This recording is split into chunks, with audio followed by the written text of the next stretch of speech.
এতিমদের সাথে যদি আপনি লেগে থাকেন, আপনি এটা অন্যরকম একটা ফিলিংস আপনার মধ্যে সবসময় কাজ করবে। সে ABAM মানে এই যে আবাম শব্দটা এটা ইলাবোরেট করলে যেটা হয় সেটা হচ্ছে এতিম বাচ্চারা আল্লাহর মেহমান। শর্ট ফর্ম হচ্ছে আবাম।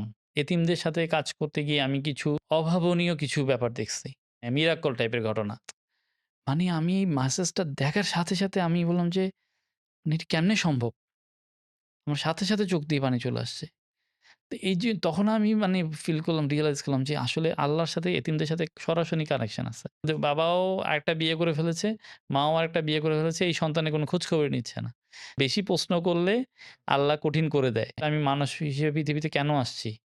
আল্লাহ কি আমাকে শুধু নিজের কেরিয়ারকে নিয়ে ভাবার জন্যই পাঠাইছে?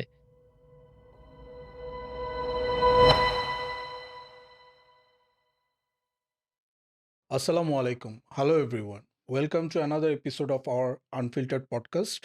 যদিও আমাদের সেকেন্ড এপিসোডের পরে নানা কারণে আমাদের অনেক দিন ধরে রেকর্ড করা হয়নি। আজকে আমরা নতুন একটা এপিসোড নিয়ে এসেছি এবং আশা করছি এরপর থেকে আমরা নিয়মিতই আপনাদের নতুন এপিসোড উপহার দিতে পারবো। আজকে আমাদের সাথে আছেন মিস্টার শামসুল খান মুরাদ। আসসালামু আলাইকুম ভাইয়া, ওয়েলকাম টু আওয়ার শো।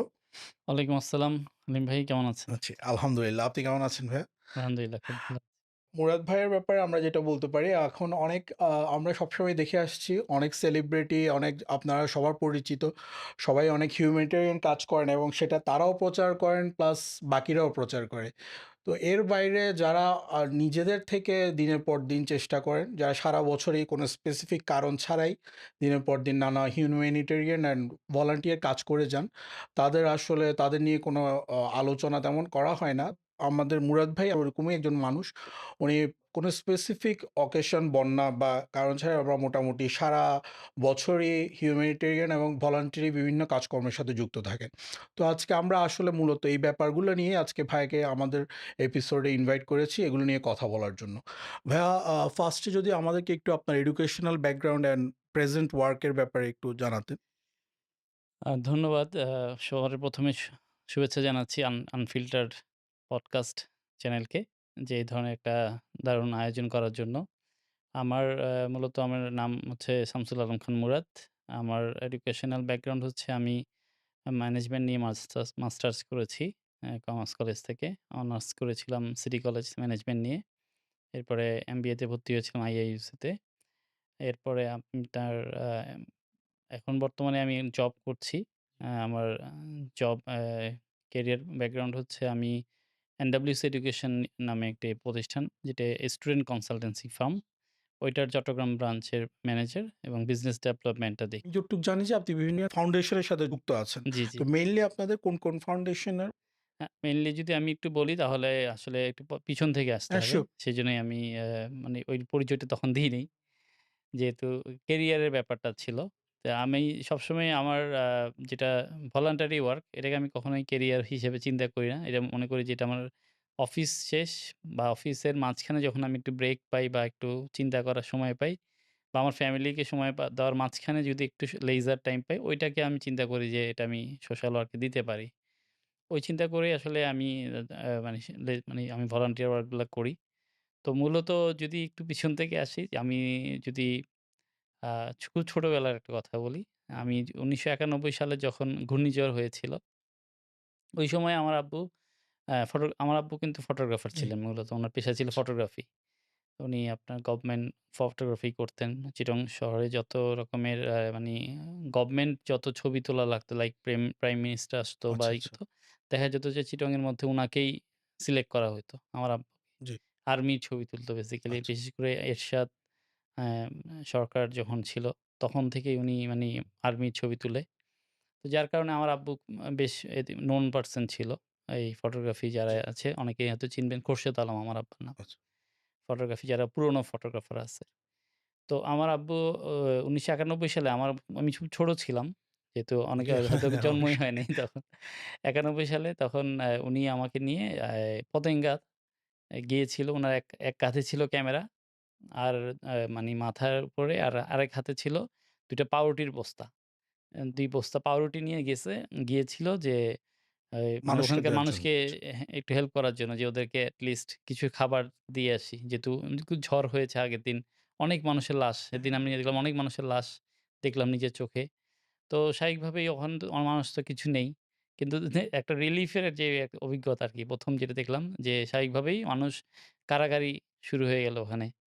তো এক পর্যায়ে শেষ হয়ে গেছে। মুহূর্তে শেষ। মানে হ্যাঁ, বলতে এবং গেলে মানুষের তুলনায় তো ১০ ওটা সেকেন্ডের মধ্যে এটা শেষ শেষ। তো এখন অনেকেই মানে উল্টা উনাকে মানে তাড়া করছে যে এত কম হ্যাঁ, এত আনসার কম কেন? আনছেন কেন?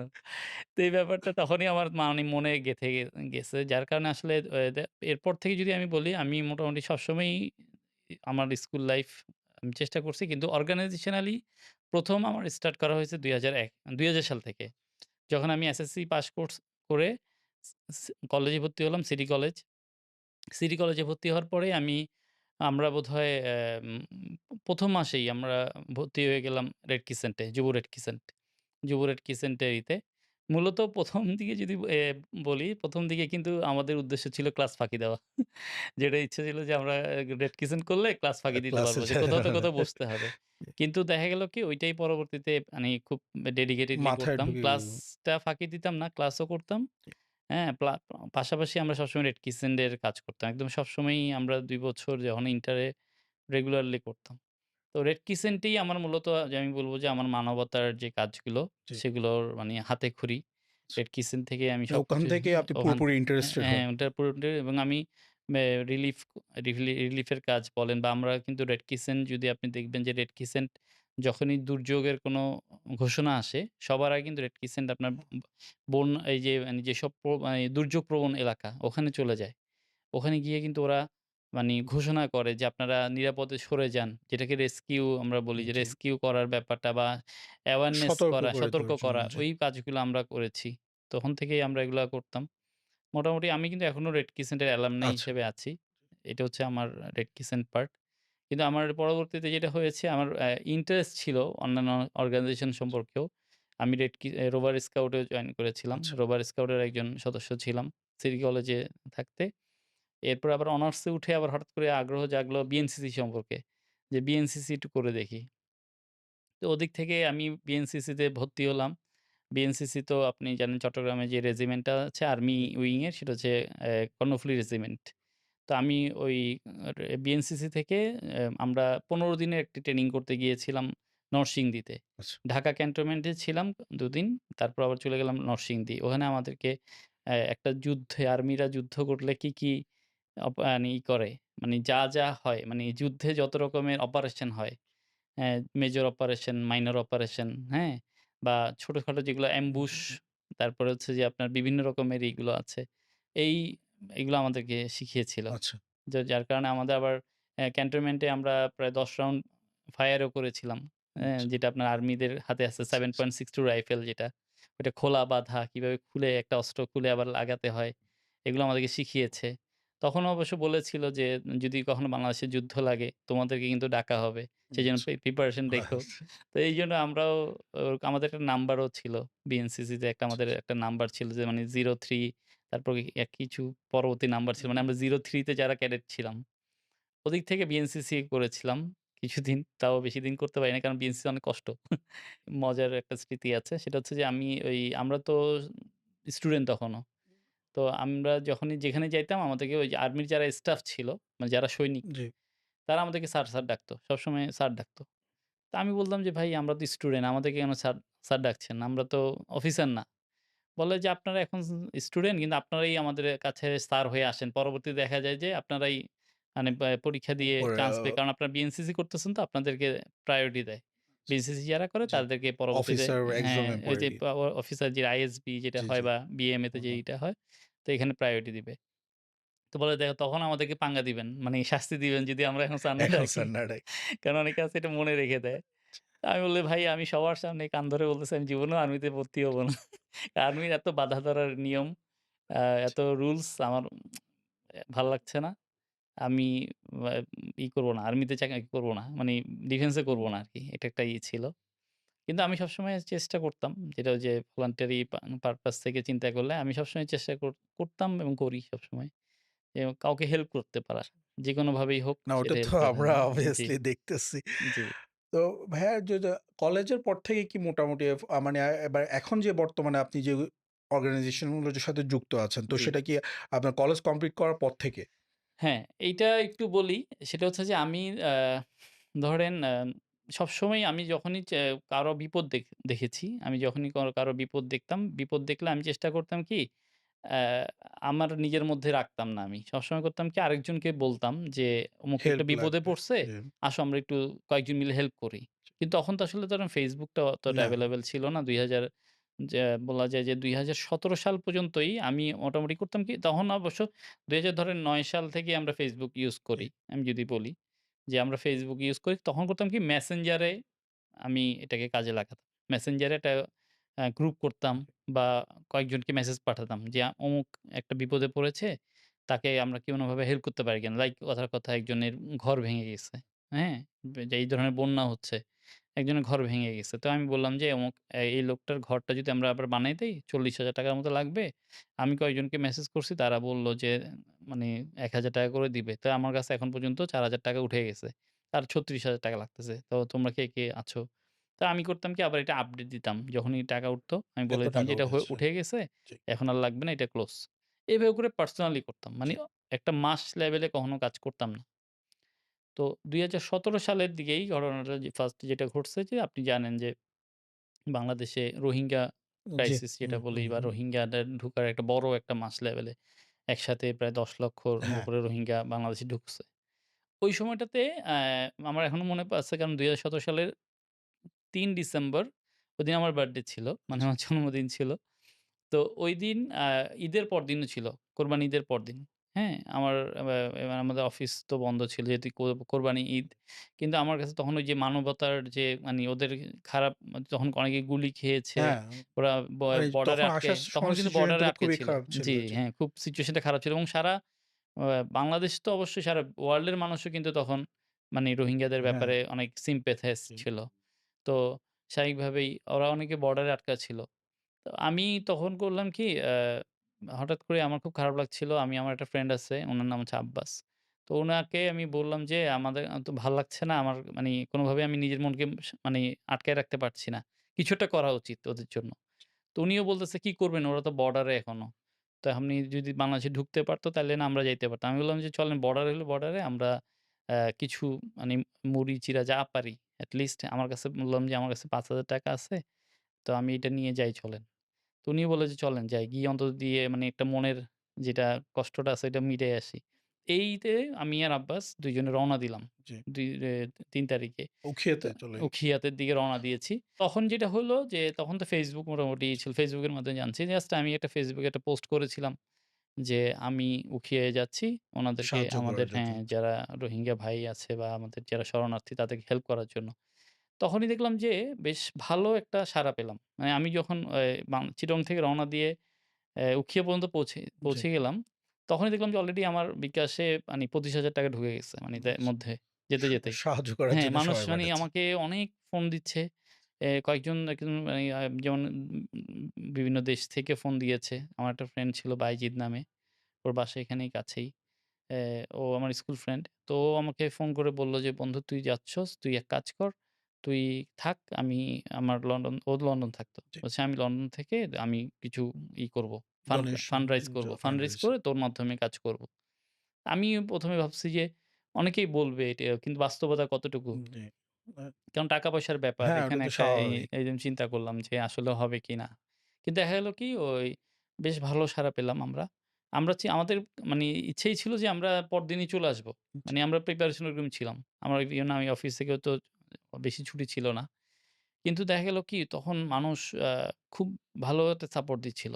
প্রচুর ফোন করতেছিল এবং সবাই আমরা তো ধরেন সত্যি কথা যদি বলি যে বাংলাদেশের যে আ এই যে আমরা যে সোশ্যাল ওয়ার্ক গুলা করি, আমি বলি যে এই সোশ্যাল ওয়ার্ক এর মধ্যে একটা ডায়নামিক একটা চেঞ্জ আসছে কিন্তু আপনার এমএফএস টা চালু হওয়ার কারণে। মানে মোবাইল হ্যাঁ। ফাইন্যান্সিয়াল সার্ভিসটা চালু হওয়ার কারণে। নাহলে আগে টাকা এটা কিন্তু পাঠানোটাই তো আগে একটা টাকা পাঠানো কিন্তু অনেক হ্যাসেল ডিফিকাল্ট ছিল। ছিল। ব্যাংকে ব্যাংকিং যাও, চ্যানেলে যেটা আমরা ব্যাংকে বলতাম। কিন্তু গিয়ে দাও। মোবাইলে যেটা বিকাশ যদি বলি, বিকাশ সবার ১ম এ কিন্তু আপনারা জানেন বিকাশে যে জি। সবার ১ম এ চালু করছিল কিন্তু রকেট। রকেট। এটাকে ওরা নাম দিচ্ছিল mobile banking mobile somehow banking বা জি। অন্য কিছু একটা। ডাচ বাংলা মোবাইল ব্যাংকিং এরকম টাইপের বড় কিছু নাম ছিল। মানে হুম, যেটা হুম। মানে মানুষের কাছে চোখ সওয়া হয় নাই বা মানে মানুষ ওটা ইজি হয় ওরকম নাই। মার্কেটিংটাও কি করে বিকাশটাই করতে মার্কেটিং করতে সবচেয়ে জি। বেশি করছে এবং বিকাশটাই সবচেয়ে বেশি জনপ্রিয়তা পেয়েছে। তো বিকাশেই আমরা যখন মানে এরকম ট্রান্সেকশন গুলো আসছিল, পার ডে দেখা গেছে যে আমরা মানে অনেক করেছি। তখন কিন্তু আবার লিমিটের একটা ব্যাপার ছিল। যে ৳২৫,০০০ র বেশি আর বেশি করা ইন যাচ্ছে না। ইনপুট করা সেন্ড যায়। মানি বা ক্যাশ আউট করা যাচ্ছে না। তবে তখন একটা সুবিধা ছিল যে কয়েকটা নাম্বার বিকাশ করা যেত। মানে একই পারসন তার ধরেন ২-৩ টা সিম। হ্যাঁ, আমাদের এখন ২-৩ তো টা সিম তাহলে একটাই ৩ করা হ্যাঁ, যায়। হ্যাঁ। তখন আমরা করতাম ২-৩ টা সিম বিকাশ করে ফেলে ওগুলা দিয়ে আমরা ট্রান্সেকশন করতাম। এবং আমরা টানা ৮ দিন কাজ করেছি তখন। উখিয়াতেই। ওই ওই ওই স ওই জি। তখনই মানে একবার এক যখন গেলাম গিয়েছেন ওখানে ৮ দিন রয়ে ৮ গেছেন। দিন টানা কাজ করে আমরা ধরেন তখন ওই যে পরদিনই কিন্তু আমরা বর্ডারে খাবার নিয়ে গিয়েছিলাম। ওখানে তো আর্মি যারা বর্ডারে ছিল sorry B A border BGB, guards, BGB, BGB. BGB যারা ছিল ওরা তো ১ম এ আমাদেরকে অ্যালাও করতে চাচ্ছিল না। তো স্বাভাবিকভাবেই মানে কিছু একটা তো বলতে হবে। আমরা বললাম যে আমরা ভার্সিটির টিচার। এভাবে বলে পরিচয় দিয়ে বললাম যে আসছি ওদেরকে দেখতে। তখন বলল যে আপনারা স্যার মানুষ আপনাদেরকে কেমনে মানায় হ্যাঁ, ফেলতে। কেমনে মানা করি? তো বলছে যান। আমি বললাম যে খাবারগুলো অন্তত দিয়ে আসি ওদেরকে। তারপর নো ম্যানস ল্যান্ড যেটা, যেখানে আপনার মানে সাধারণত অ্যালাও করে না হ্যাঁ, কাউকে। কিন্তু মানে আমরা ওখানে গিয়েছিলাম। ওখানে গিয়ে ওদেরকে খাবার দিয়ে আসছিলাম। তখন ওখানে একটা লাইভ করেছিলাম Facebook লাইভ। ওই লাইভটাতে বেশ ভালো ভাইরাল হয়েছিল। ওইটা অনেক মানুষ সাড়া পাইছে। সাড়া দিয়েছিল। পরবর্তীতেই দেখা গেল কি আ প্রায় আপনার মানে আমি যদি মানে এই লম্বা না করে এই জায়গাটা জি। মানে যে রোহিঙ্গা কেন্দ্রিক ওই কেন্দ্রিকই আমি প্রায় ৳৫০,০০,০০০ র কাজ করেছিলাম। মানে যেটা প্রায় ২ তখন তো বছর আপনাদের ধরে। কোনো না, অর্গানাইজেশনাল তখন আমি স্ট্রাকচার ছিল না। জাস্ট অর্গানাইজেশনে পার্সোনাল জায়গা হ্যাঁ, থেকে। তখন আমি তো অর্গানাইজেশনাল এটা অনেক পার্সোনাল থেকেই বিগ ডিল। করেছি। ওই হ্যাঁ, টাইমে ৳৫০,০০,০০০ ৳৫০,০০,০০০ র জাস্ট কাজ করে তাও প্রায় একসাথে না প্রায় ধরেন প্রায় নিয়ার অ্যাবাউট ২ বছর। ২ বছরে আমরা কাজ করেছি। তো যেটা একটা বলার বিষয় সেটা হচ্ছে যে তখনই আমি যখন এই ধরনের কাজগুলো করছিলাম, তখনই আমাকে একজন বন্ধু সে বলল যে, "আপনি অ্যা যে কাজগুলা করছেন, এটা অবশ্যই ভালো কাজ। কিন্তু আপনি একা করছেন তো, কাজটাকে আপনি অনেকটা মানে মানে মানে অর্গানাইজ ওয়েতে করতে পারতেছেন না হয়তো। তা আমি আপনাকে পরামর্শ দিব যে আপনি একটা অর্গানাইজেশনের মানে স্ট্রাকচার করে ফেলেন। স্ট্রাকচার এ করে ফেলেন।" এরপর গিয়েই সামহাউ আমার সাথে আ আ একটা ফটোগ্রাফি একটা মানে ইনস্টিটিউট ছিল। ওখানকার একটা ইফতার প্রোগ্রামে একে একটা ছেলে আসছিল। ওর নাম হচ্ছে আনোয়ার এলাহি ফয়সাল। আনোয়ার এলাহি ফয়সাল ও আসছিল আলোর আশা ও হচ্ছে আলোর আশা যুব ফাউন্ডেশনের সভাপতি। ও কিছু পথশিশু নিয়ে আসছিল ওই ফটোগ্রাফি ইফতার মাহফিলে। তো আমি ওই ইফতার মাহফিলে যখন ওই বাচ্চাগুলো আসছে পথশিশুরা আমার মানে প্রায় আমার পাশে বসছে। তো দেখা গেছে ওরা যেই সময় আসছে তখন অলরেডি ইফতারের মানে প্রায় শেষ। মানে অনেকে আচ্ছা। ইফতার পায় নাই। তো আমি আমার ইফতারগুলো ওদেরকে দিয়ে দিচ্ছিলাম বাচ্চাদেরকে। তো এটা ও খেয়াল করছিল। তো বলল যে, "ভাইয়া আপনি তো দেখি মানি খুব মানে বাচ্চাদের প্রতি খুব বেশি মানি সহানুভূতিশীল। সহানুভূতিশীল। তো আপনি একবার আসেন না আমাদের স্কুলে একবার ঘুরে যান। দেখে যান। ওদের এটা হচ্ছে আমাদের পথশিশু স্কুল আছে নাম হচ্ছে সোহা স্কুল।" আচ্ছা।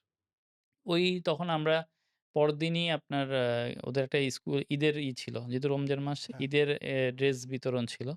তারপর ওদের একটা প্রোগ্রামে গেলাম। দেখি বেশ ভাল লাগলো। ওদের স্টেশন বেস ওরা পড়ালেখা করাতো।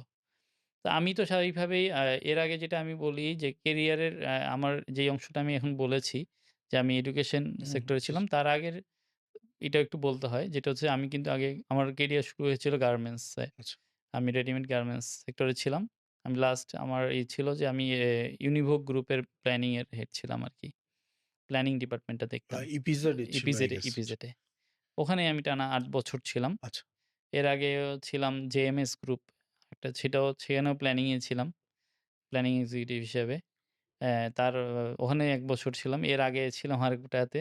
এটা হচ্ছে মডিস ইপিজেড লিমিটেড। মানে আমার ইপিজেড এর মধ্যে ৩ টা কোম্পানিতে আমি জব করেছি। তো তখন গার্মেন্টস এর আসলে যেটা যারা গার্মেন্টস এ জব করে তারা জানে যে এটা খুব মানে টাফ মানে আমার ওইটাই আমার নেক্সট কোয়েশ্চেন ওইটাই ছিল। ওটা করার ইচ্ছা ছিল যে মানে এরকম ডিমান্ডিং জবগুলো এখনো ধরেন যে আপনার প্রায় অফিস টাইম অ্যারাউন্ড ৭ পর্যন্ত হুম, সকাল হুম। থেকে। জি। তো প্লাস এখন আবার আপনি you are father of a kid. Hmm. আবার আপনার বাবা-মা আছে। তো আপনি মানে এরকম টোটাল একটা মোটামুটি এইসব কাজে একটা দিনে কভার হওয়ার কথা না হিসাবে। আপনি কাজ করতেছেন, ফ্যামিলি টেক কেয়ার করতেছেন। তো তার বাইরে আপনি এরকম এক্সটেনসিভ টাইম কিভাবে ম্যানেজ করতেছেন যে ফর দিস হ্যাঁ। ভলান্টেরিয়ান হিউম্যানিটেরিয়ান ওয়ার্ক? তো এই যে এটা হতো যে আমি ওই যে তো এই কথার ইতেই চলে জি। আসবে উত্তরটা। জি, সেজন্য জি। এটা তাহলে কন্টিনিউ করি। না হ্যাঁ, যেহেতু জি। ওই গার্মেন্টস এ আমি খুব বেশি সময় দিতে পারতাম মানি গার্মেন্টস এ কারণে বেশি সময় দিতে পারতাম না। তো আমিও ওই যে আমার একটা বন্ধু যে একটা পরামর্শ দিল জি। যে, "আপনি ফাউন্ডেশন এর জি, ফাউন্ডেশন বা কোনো একটা অর্গানাইজেশন আন্ডার এ করেন।" তখন আমি আলোর আশার সাথে মানে নিজেকে যুক্ত করলাম। আচ্ছা, তো ওরাও বেশ হ্যাপি। কারণ হচ্ছে যে ওদের যেটা ছিল যে ওদের লোকবল ছিল কিন্তু ওদের ফান্ডিং ছিল না। আচ্ছা। আর আমারও হয়ে গেছিল যে আমি যেহেতু ফান্ড অনেকদিন থেকে আছে, কাজ করতেছি লোকবল হ্যাঁ, নাই। আমি অনেকদিন থেকে কাজ করছি তো আমার দেখা যায় যে অনেক কিছু ফিজিক্যালি গিয়ে করা যায় না। হুম, তো আমি করি কি ওদেরকে দিয়ে কাজটা আচ্ছা, করাতাম। আচ্ছা, তো আলহামদুলিল্লাহ যে অনেকদিনই ওদের সাথে কাজ করেছি। ২০০০ বলা যায় যে ২০১৭ র প্রায় লাস্ট থেকে ২২ পর্যন্ত আচ্ছা, করেছি। এ এ ২১ পর্যন্ত ২১ এর ডিসেম্বর পর্যন্ত বলা যায়। এরপরে গিয়ে যেটা হলো যে somehow আমি নিজে চিন্তা করলাম যে আমি একটা ফাউন্ডেশন নিজে করি, দায়িত্ব নেই। আচ্ছা, তো আলোর আশা থেকে যার কারণে পরবর্তীতে আ এই আবাম ফাউন্ডেশন যেটা এখন আমি আচ্ছা। কন্টিনিউ করছি। যেটার এখন আমি ওটা বর্তমানে কি সভাপতি। আপনারাই স্টার্ট করেছেন না ওইটা আ আগে থেকে এইটা ছিল আপনি জয়েন এটা করেছেন? আসলে আগে থেকেই ছিল। আচ্ছা, এটা আচ্ছা, আপনার ২০০৯ সালে এটা নিবন্ধিত। তো এটা যারা আসলে স্টার্ট করেছে ২ জন ভাই। উনারা হচ্ছেন একজনের নাম হচ্ছে জাহিদুল আলম মাসুদ, একজন হচ্ছে সাইদুল আলম মামুন ভাই। ২ জনই হচ্ছে যে অ্যা মানে স্পেন স্পেন প্রবাসী। আচ্ছা, ১ম মাসুদ ভাই পরবর্তী লন্ডনে শিফট করে ফেলছে। তো মাসুদ ভাই লন্ডনে এখন মানে ওখানেই থাকেন। তো এই ২ ভাই কিন্তু আমার একজন ভালো মানি সবসময় আমাকে সাপোর্ট করে আসছেন আমার হিউম্যানিটেরিয়ান ওয়ার্ক এ। তো উনারা বেসিক্যালি আমাকে জানালেন যে, "আবাম ফাউন্ডেশন নামে একটা ফাউন্ডেশন আছে। তুমি যদি যখনই সুযোগ পাও, তো আমাদের এই আবাম ফাউন্ডেশন নামে কিছু কাজ করো।" আচ্ছা। তো আমাদের বেসিক্যালি সবসময় খেয়াল থাকে যে আসলে আমাদের নামটা কোনো ব্যাপার না। ব্যাপার না। হ্যাঁ, কাজ আমার কথা হচ্ছে কাজের কাজটা হইলে হচ্ছে বাচ্চারা উপকৃত হইলে হচ্ছে। মানুষের উপকার আর হয় ওদের। আমার একটা সবসময় আপনি হয়তো খেয়াল করে দেখবেন যে আমার কিন্তু সবসময় একটা থিম থাকে যে এতিম বাচ্চাদেরকে আমি হ্যাঁ, একটু জি। ফোকাস করি বেশি। তো যার কারণে আবামের একটা সবচেয়ে মজার যেটা ব্যাপার আছে সেটা হচ্ছে ABAM মানে এই যে আবাম শব্দটা এটা ইলাবোরেট জি। করলে যেটা হয় সেটা হচ্ছে এতিম বাচ্চারা আল্লাহর মেহমান। শর্ট ফর্ম হচ্ছে আবাম। তো যার কারণে এইটা আমার জন্য একটা পছন্দের জায়গা। আপনার গোলের হ্যাঁ, সাথে ম্যাচ হ্যাঁ, আমার করছে। গুলোর সাথে ম্যাচ করছে। আমি পথশিশু নিয়েও যখন কাজ করতাম তখনও মানে সবসময় ফোকাস রাখতাম যে এতিম যারা আছে জি। ওদেরকে যেন একটা ভালো সাপোর্ট দিতে পারি। আর আমি ব্যক্তিগতভাবে আমি দেখেছি যেটা, এতিমদের সাথে যদি আপনি লেগে থাকেন, আপনি এটা অন্যরকম একটা ফিলিংস আপনার মধ্যে সবসময় কাজ করবে। একটা যেটা শান্তির ব্যাপার, ভালো হ্যাঁ, লাগার ব্যাপার। এটা অন্যরকম একটা ভালো লাগার জায়গা। কারণ একবার মানে একটা হাদিস শরীফে আসছে, আমি হয়তো রাবি বলতে পারব না। হ্যাঁ, রাবি অসুবিধা বলতেছে নাই। বাংলায় রেফারেন্স আরকি কোন সাহাবীটা জি। বলেছে যে রাসূল সাল্লাল্লাহু আলাইহি ওয়াসাল্লামের কাছে একবার একজন আসছে, একজন সাহাবী আসছেন। তো এসে বলছেন যে, "ইয়া রাসূলুল্লাহ সাল্লাল্লাহু আলাইহি ওয়াসাল্লাম যে আমার মনটা অনেক শক্ত হয়ে গেছে। মানে আমি যখন আল্লাহর কাছে কান্না করতে চাই, আমার কান্না আসে না। তখন আল্লাহ রাসূল তাকে পরামর্শ দিলেন, "তুমি কি তোমার পরিচিত কোনো এতিম বাচ্চা নাই?" বলে যে, "হ্যাঁ, আছে।" বলে, "তুমি তাদের মাথায় হাত বুলাবা।" মানি এটাই বোঝা যাচ্ছে যে তুমি যদি তাদের মাথায় হাত বুলাও, আল্লাহ তোমার মনটাকে নরম করে দিবে। এটা কিন্তু একটা মানে ভালো একটা আমি দেখেছি। আমি নিজেও যখন এতিমদেরকে নিয়ে কাজ করি আমি এটা ফিল করতে পারি। যে আল্লাহ আমাদের মনটাকে আসলে অনেক নরম করে দেয়। যদি আপনি এদিমতে মানে লাইফটা যদি দেখেন, যে আসলে সত্যি কথা যারা আমরা বাবা-মা আমাদের যারা আছে, আমি যেহেতু আলহামদুলিল্লাহ আমার আব্বু-আম্মু জীবিত আছেন এখন পর্যন্ত। তো আমি সবসময় আমি প্রেজেন্ট অবস্থাতেই উনাদেরকে ফিল করি। আমি সবসময় ফিল এটা তো করি। অনেক বড় ব্যাপার আপনারা একটা যারা আমার সাথে বাবা সোশ্যালি কানেক্টেড আছে তারা অনেক সময় দেখেন জি, হয়তো যে আমি হ্যাঁ, এটা আম্মাকে বা আব্বাকে আমি মানি মানি স্পেসিফিকলি মেপে টাইম দেই। টাইম দেই বলতে মেপে ওরকম না মানে যে লাইফের একটা পার্ট আমি করেই পার্ট করে রাখছেন। জি, নিয়েছি। জি। হ্যাঁ, মানে অনেকে আছে যে ওভাবে করে খেয়াল করে না। হ্যাঁ, কিন্তু আমি উনাদের ইমোশনটাকে ক্যাচ করার চেষ্টা করি। যেমন আমার আম্মা সবসময় ফজরের পরে আমার সাথে হাঁটতে পছন্দ করে। এখন আমাকে অনেকে জিজ্ঞেস করে, "কিরে তোর ভুঁড়ি বেড়ে যাচ্ছে কেন? তুই তো সকালে হাঁটস। আম্মাকে নিয়ে হাঁটিস। তাহলে জি। কেন তোর ভুঁড়ি বেড়ে যাচ্ছে?"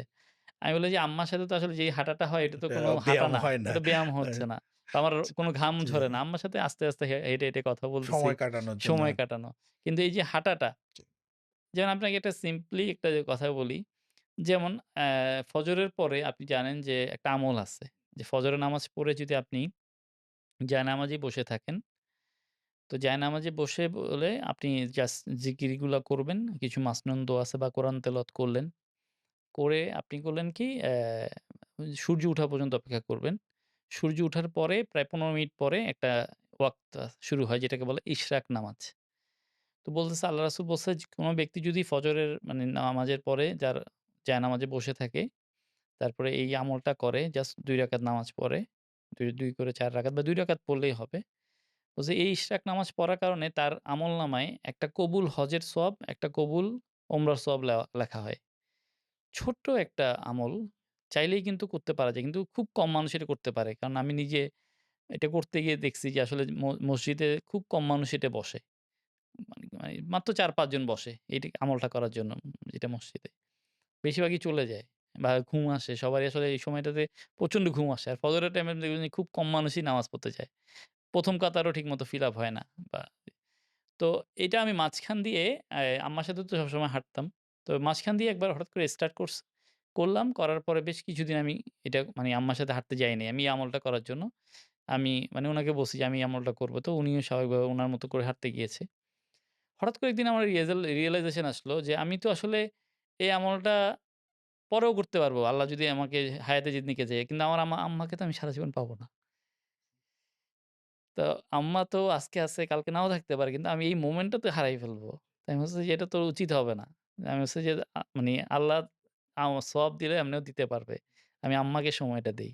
কারণ এগুলো আসলে প্রিসিয়াস টাইম। আমাদের হ্যাঁ, লাইফের এটা তো হচ্ছে আর প্রিসিয়াস টাইম। পাওয়ার চান্স নাই হ্যাঁ, একদম। বাবাকে সময়টা দেওয়া যেমন সত্যি কথাই যেটা বুঝি যে আমার আমি যখন বাসায় যাই, বাসায় ফেরার পরে আমার আব্বাকে আমি প্রতিদিনই জড়ায় ধরি। এটা আমার একটা রুটিন। হ্যাঁ, আমি আব্বাকে বা আমার আম্মাকে আমি জড়ায় ধরি। হ্যাঁ? তো এইটা বুঝি যে আমার মানে আব্বা-আম্মা এটা ফিল করে। হ্যাঁ? মানে কোনোদিন যদি আমি কোনো কারণে আমি একটু বেশি রাত হয়ে যায়, আমার অনেকগুলো সোশ্যাল প্রোগ্রাম থাকে বা আমি অনেকগুলো কাজ শেষ করে রাত হয়ে গেছে, আমি দেখলাম যে আব্বা ঘুমিয়ে গেছে।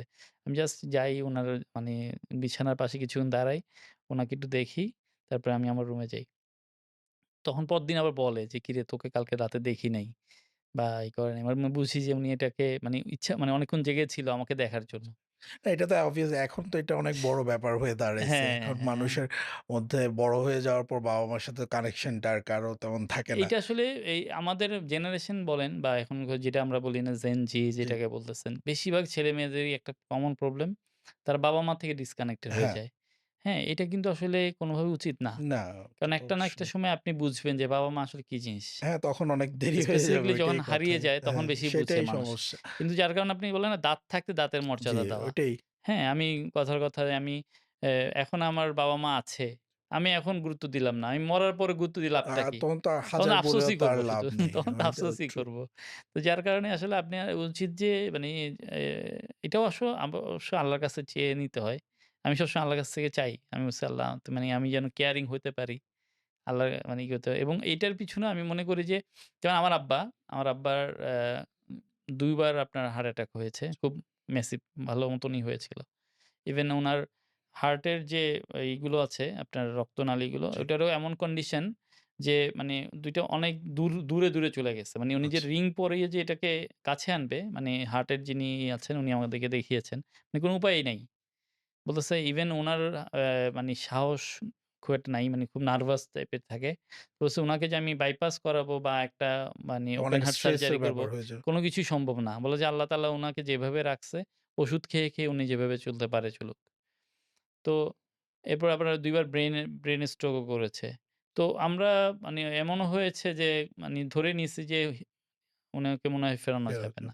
কিন্তু এই যে বললাম না যে একটা এতিমদের ব্যাপার। হ্যাঁ, এটা একটা আল্লাহর এতিমদের রহমত একটা যে কিছু। দোয়া বা জি, আমি যেকোনো সিচুয়েশন এ যখনই করি আমি সাদাকা জি।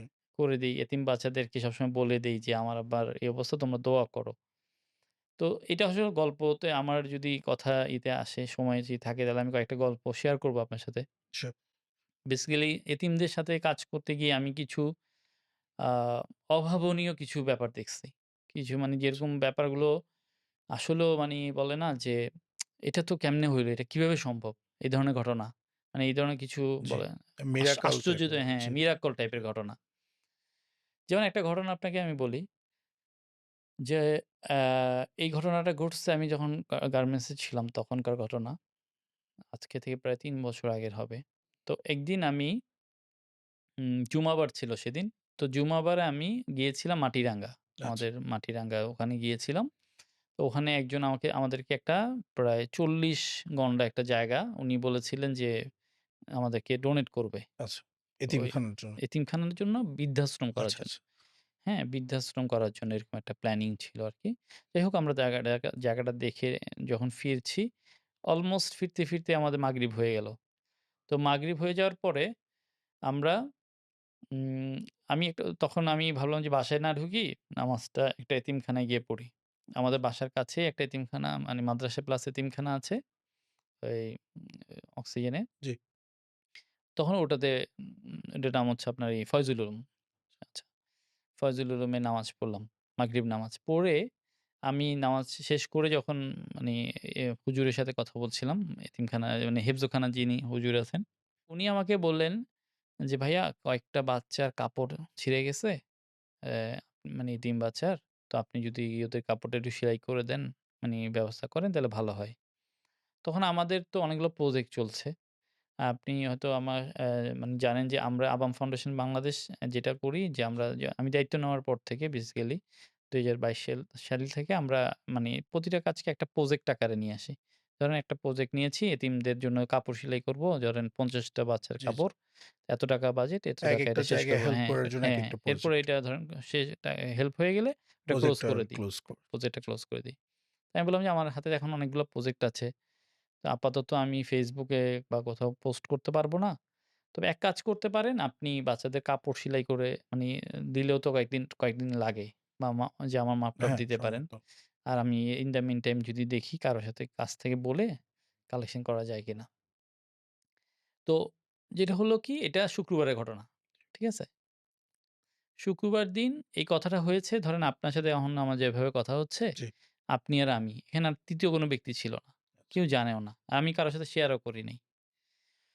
সোমবার দিন আমি অফিসে কাজ করছিলাম। কাজ করার মাঝখানে হঠাৎ করে দেখলাম যে আমার WhatsApp এ একটা মেসেজ আসছে। কানাডা থেকে একজন ভাই আমাকে এসএমএস করছে। কানাডা থেকে একজন ভাই আমাকে এসএমএস করে লিখলো যে, "মুরাদ তোমার মানে তোমার কয়টা এতিমখানা আছে?" হ্যাঁ? কারণ আমি জানেন যে আমার বেশ কয়েকটা এতিমখানা আছে। এবং কয়টা এতিমখানা আছে এবং আ বাচ্চা কতজন? তো আমি উনাকে একটা লিস্ট দিলাম।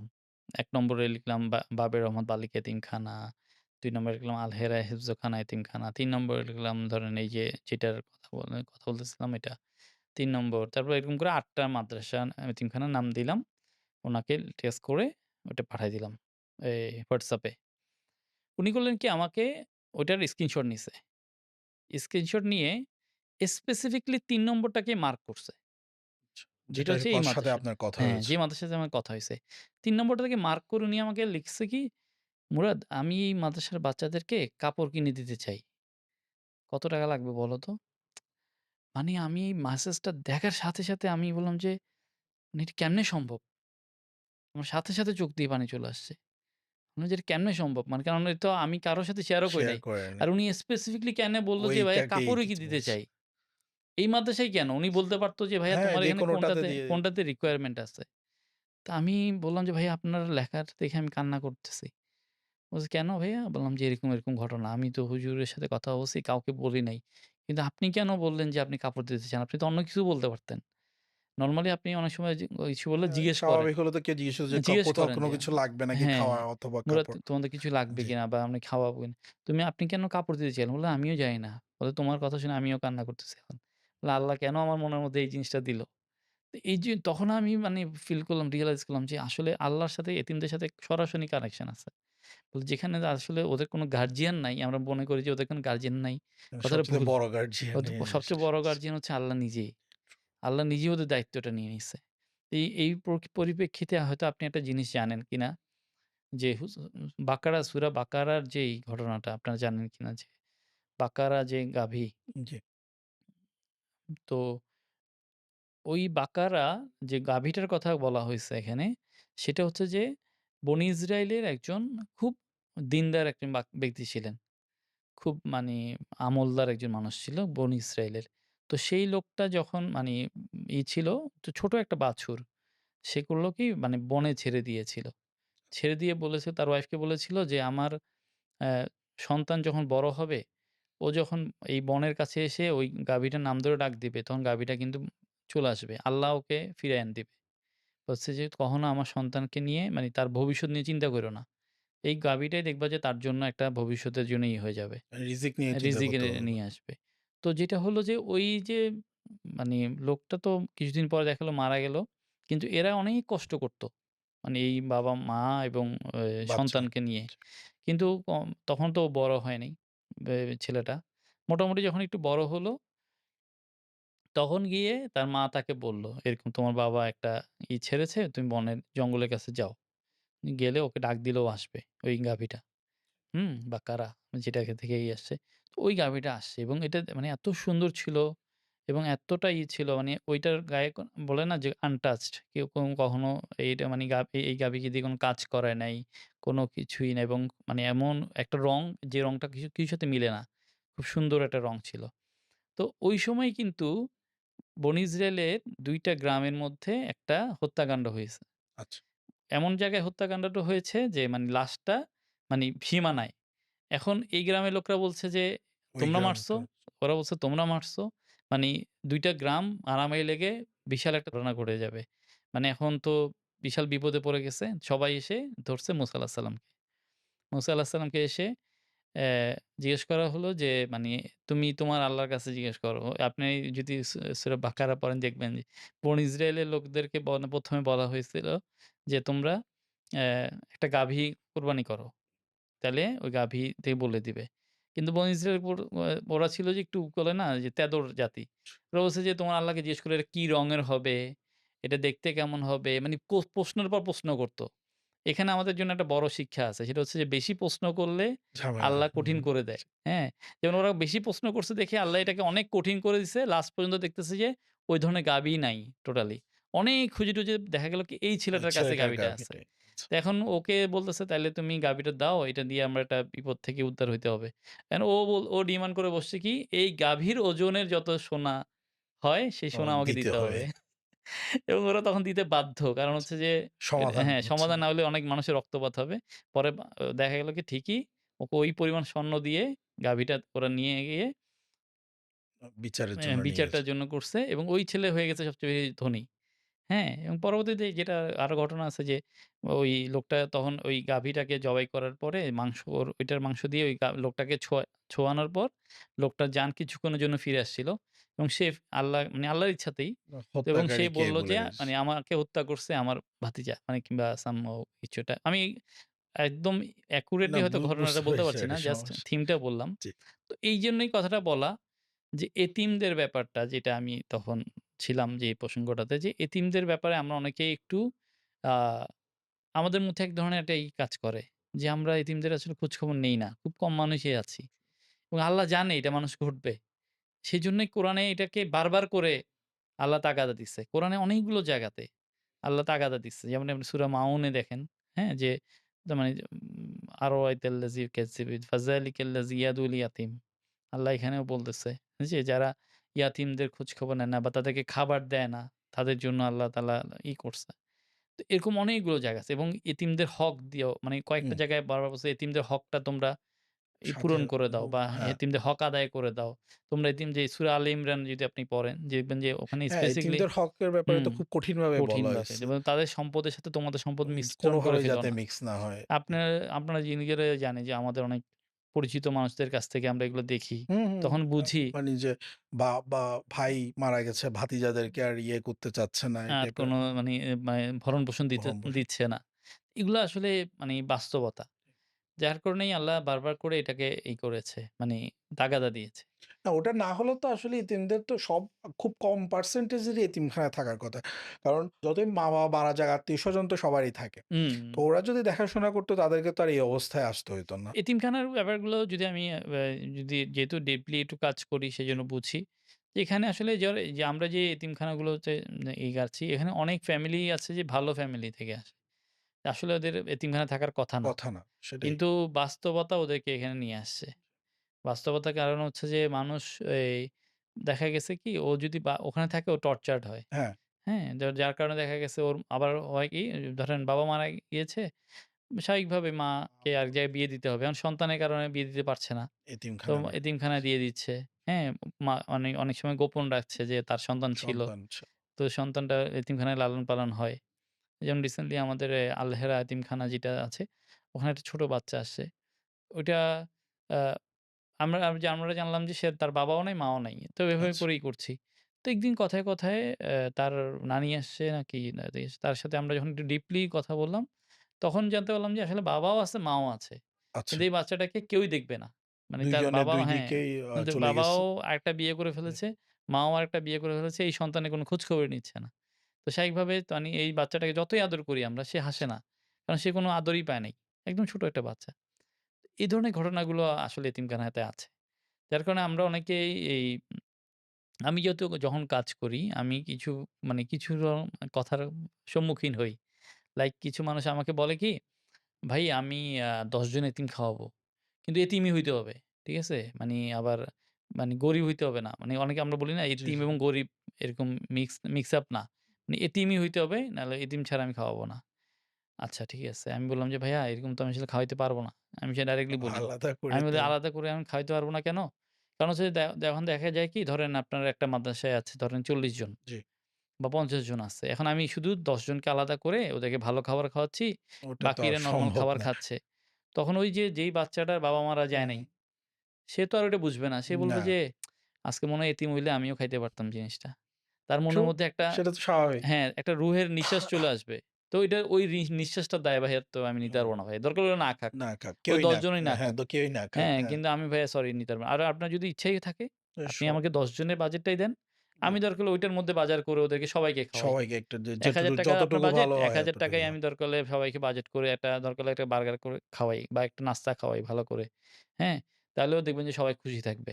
আর সবচেয়ে বড় কথা হচ্ছে যে আমি যেটাকে প্রেফার করি আর হচ্ছে যে এখানে ভাইয়া যারা আছে আমি বেসিক্যালি বেশিরভাগই আপনি জানেন যে বাংলাদেশের পার্সপেক্টিভ এ বেশিরভাগ এতিমখানাগুলো হচ্ছে যে মাদ্রাসা বেসড। হ্যাঁ, আলাদা মাদ্রাসা এই না এতিমখানা এতিমখানা তো তেমন শুধু চিটাগং এ আমি যদি বলি যে বাবে রহমত বালিকা এতিমখানা যেটা ওইটা হচ্ছে যে একটা আলাদা এতিমখানা। ওটা মাদ্রাসা বেস না। এটা একটা মেয়েদের একটা এতিমখানাই। এরকম ছেলেদের কিন্তু এতিমখানা না আপনি ওগুলো পাবেনই না। সবই মাদ্রাসা হ্যাঁ, সবই বেসড। হচ্ছে মাদ্রাসার সাথে অ্যাটাচড। তো ওখানে মাদ্রাসার আদার বাচ্চারাও থাকে, এতিম বাচ্চারাও এতিম থাকে। বাচ্চারাও থাকে। Mixed up.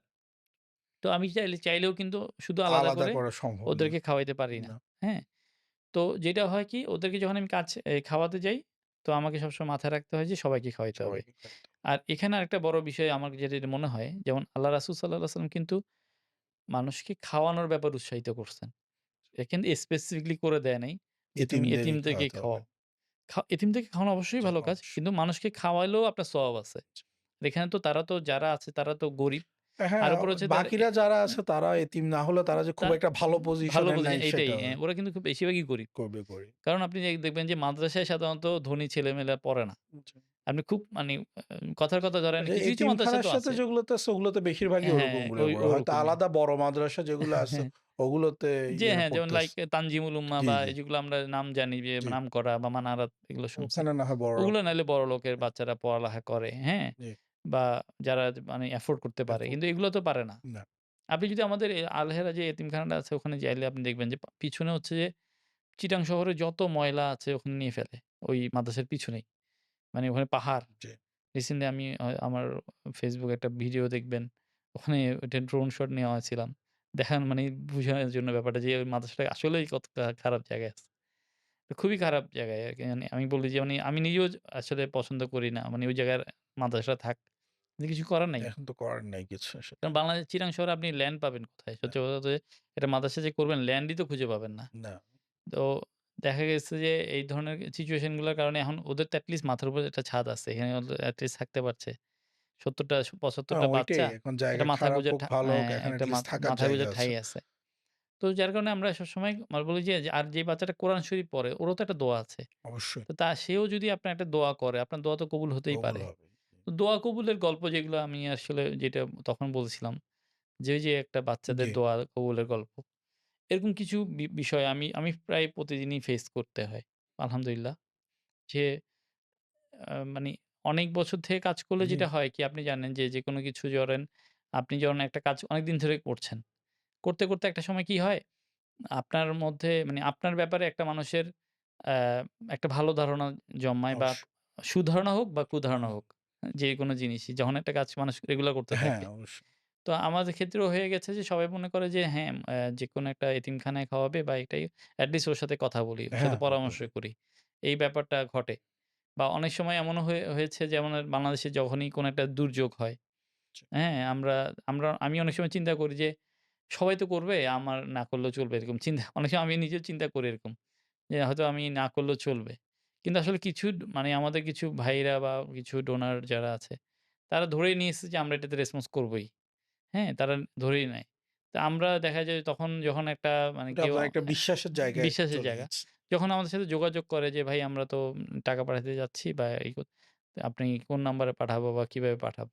তখন আমরাও চিন্তা করি না থাক সবাই বিশ্বাস করতেছে। আর আমরাও আ কাজটা করা আর উচিত। সেই যখন ফান্ড নেমে যায়, হ্যাঁ, ওরকম একটা আমাদের তো মেজাজ। কাজটা করা উচিত। জি। কারণ আমাদের আসলে যেটা হয় কি, যদি আপনি কাজ না করেন, এই ধরনের কাজে যখন আপনি সিচুয়েশন এ যখন নিজেকে গুটিয়ে রাখবেন, প্রচন্ড আফসোস নিজের হয়। কাছেই হ্যাঁ, খারাপ নিজের লাগে। কাছে খারাপ লাগে। প্রচন্ড আফসোস হয়। যেমন আপনি এই রিসেন্ট যে বন্যা হলো, জি। আপনি দেখেছেন যে ফেনীতে একটা ভয়াবহ বন্যা হয়েছে।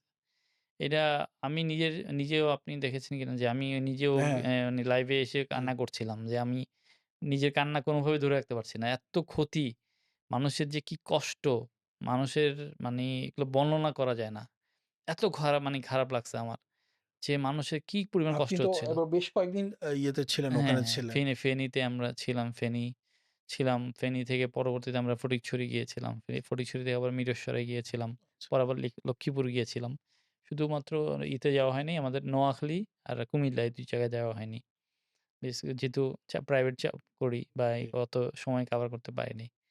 কিন্তু না গেলে আসলে এগুলো আপনি যখন নিজে ফিজিক্যালি না যাবেন বা না করবেন, এটা আপনি বুঝতে পারবেন না যে মানুষের আসলে কত কষ্ট। আর এগুলাতে আসলে যখন আপনি রেসপন্স করবেন তখন আপনার কাছে তখনই মানে নিজেকে মনে হবে যে আসলেও আমার মানব জন্ম সার্থক।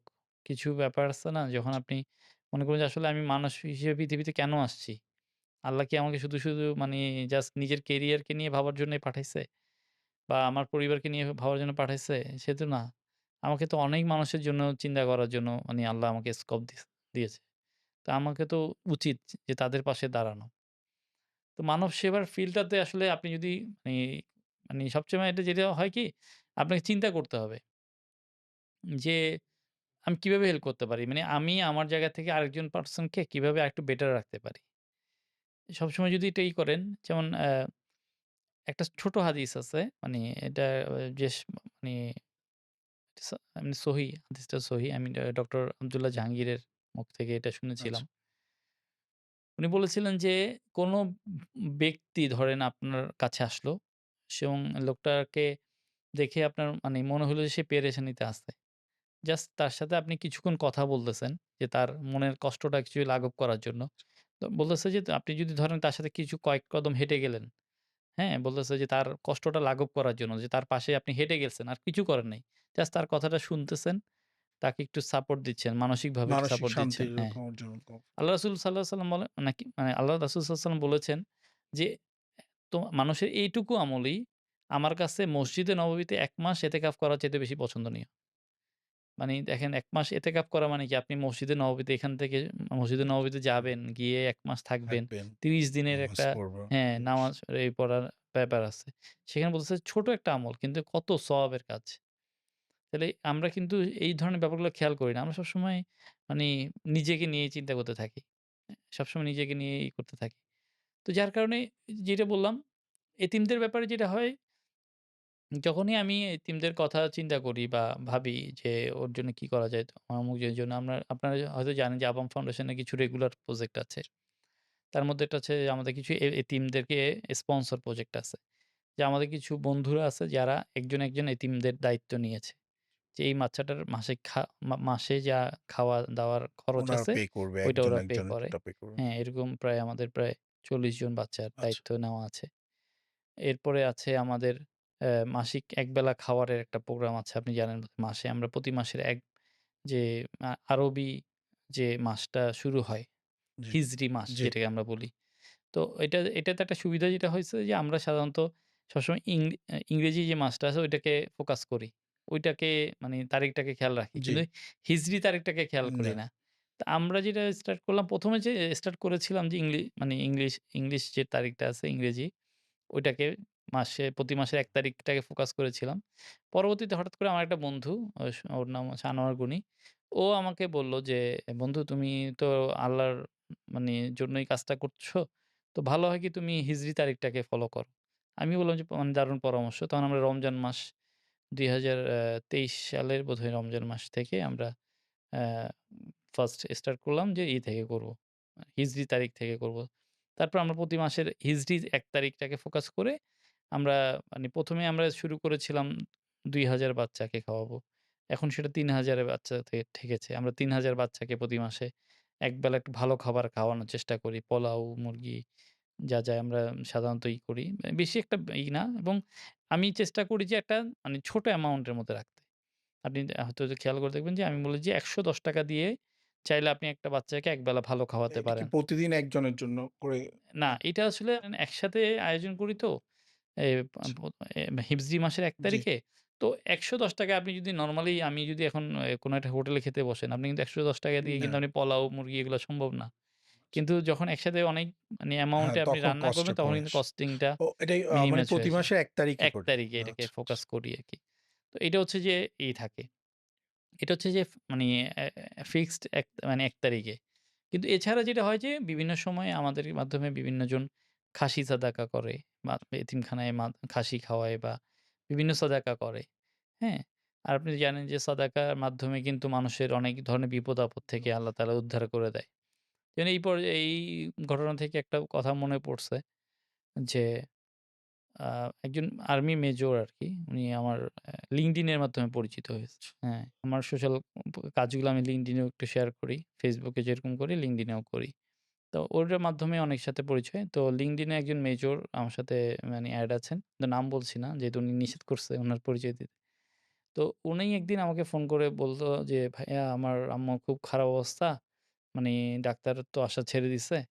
তো আমি আসলে মনে হয় না" মানে খুব মানে আপসেট হয়ে গেছে আরকি মাকে নিয়ে। বলল যে, "আপনি একটু দ্রুত কোথাও সাদাকা করে দেন।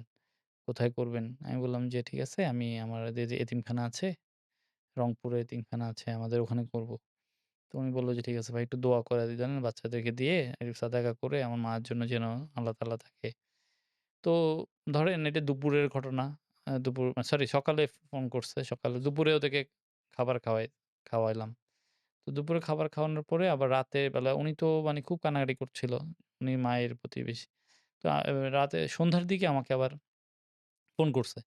তো আমি যখন ফোনটা দেখছি আমি স্বাভাবিকভাবে ভাবছি যে মনে হয় আল্লাহ তাআলা কি জানে খারাপ কোনো নিউজ আসছে কিনা। দেখলাম যে ফোন ধরলাম পরে উনি দেখলাম কান্নাকাটি করছে।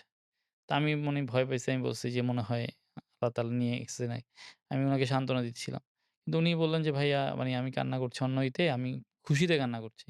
আমি বলছি, "কেন ভাই?" বলল যে, "আমার আম্মু উঠে বসছে। উঠে বসে আমার সাথে যে কথা বলতেছে। বলে আমি তো এটা কল্পনাই করতে পারতেছি না। এটা কেমনে সম্ভব?" বলতেছে যে মানে মৃত্যুশয্যায় থেকে হ্যাঁ, একেবারে বলে মানে অলরেডি উনি কোনো আওয়াজ ছিল না, কিছু ছিল না। মানে অলমোস্ট প্রায় কোমার মতো অবস্থা।